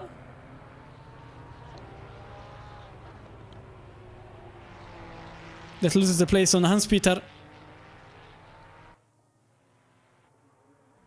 And crosses the line in 34th after Fabrini Silva just overtook him at the line. Daniele Kelodi 35th, 36th for Kozubek, with Vijay, Schranz and Hoffman a lap after. And now with the penalties applied, let's get rid of the tower. With the penalties applied, these are the results. So you can see Kevin Bellick, penalty for him, 10 seconds, so to 15 seconds, so this put him in 12th place. 5-second time penalty for Van der Meer. 5-second time penalty for Silverio, who now drops into 20th place. Then there is Silverio's 30 seconds, Mando's 30-second penalty to put him 27th. Briuel 28th after penalty, 5 seconds for him. Grob 25-second time penalty for the car, arriving in 31st place. And then Peter has a 10-second time penalty, so that's put him in 35th place. And then the server exploded when I wanted to see what happened at the very start of the race. In the meantime, let me go into the commentary room, so I can just wait for the podium sitters to join.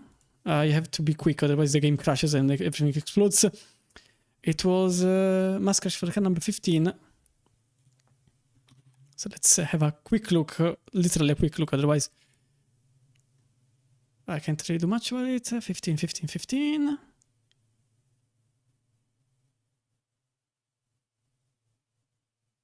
Aha, it was Milan Kiss. And let's have a different camera angle. Matter of fact, this race really wasn't that long. Milan Kiss. Oh, that's what happened. For a brief moment I saw what happened. So this is the incident that happened at the start of the race. Milan Kiss going into Jens Pludeman. Oh, there wasn't enough space. That's why also Hall was having a not so great race, which then led to several cars having an incident. Oh, this is the reason. This is definitely the reason for it.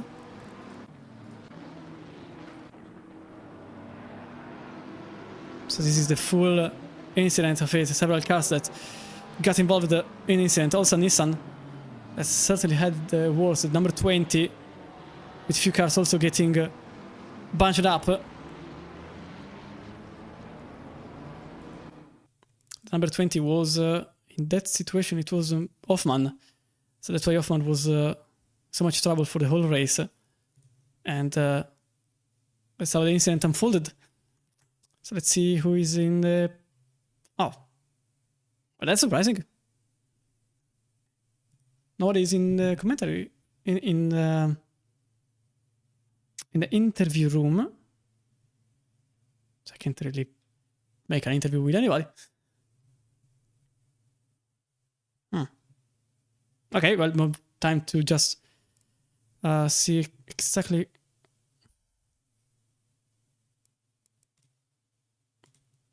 I wanted to see from far away.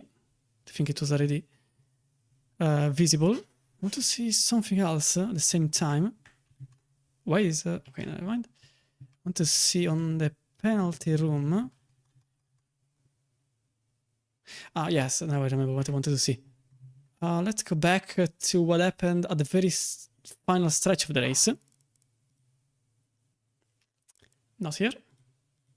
Probably here. Oh, it's already too late. Yes, here. Let's have a look from the helicam. So this is Michael Frey and Alfante colliding into number 2 with a very surprising move from Frey. Oh, it was just rubber banding, I think. Very unlucky, but as you can see from here, oh, it was just, yeah, it was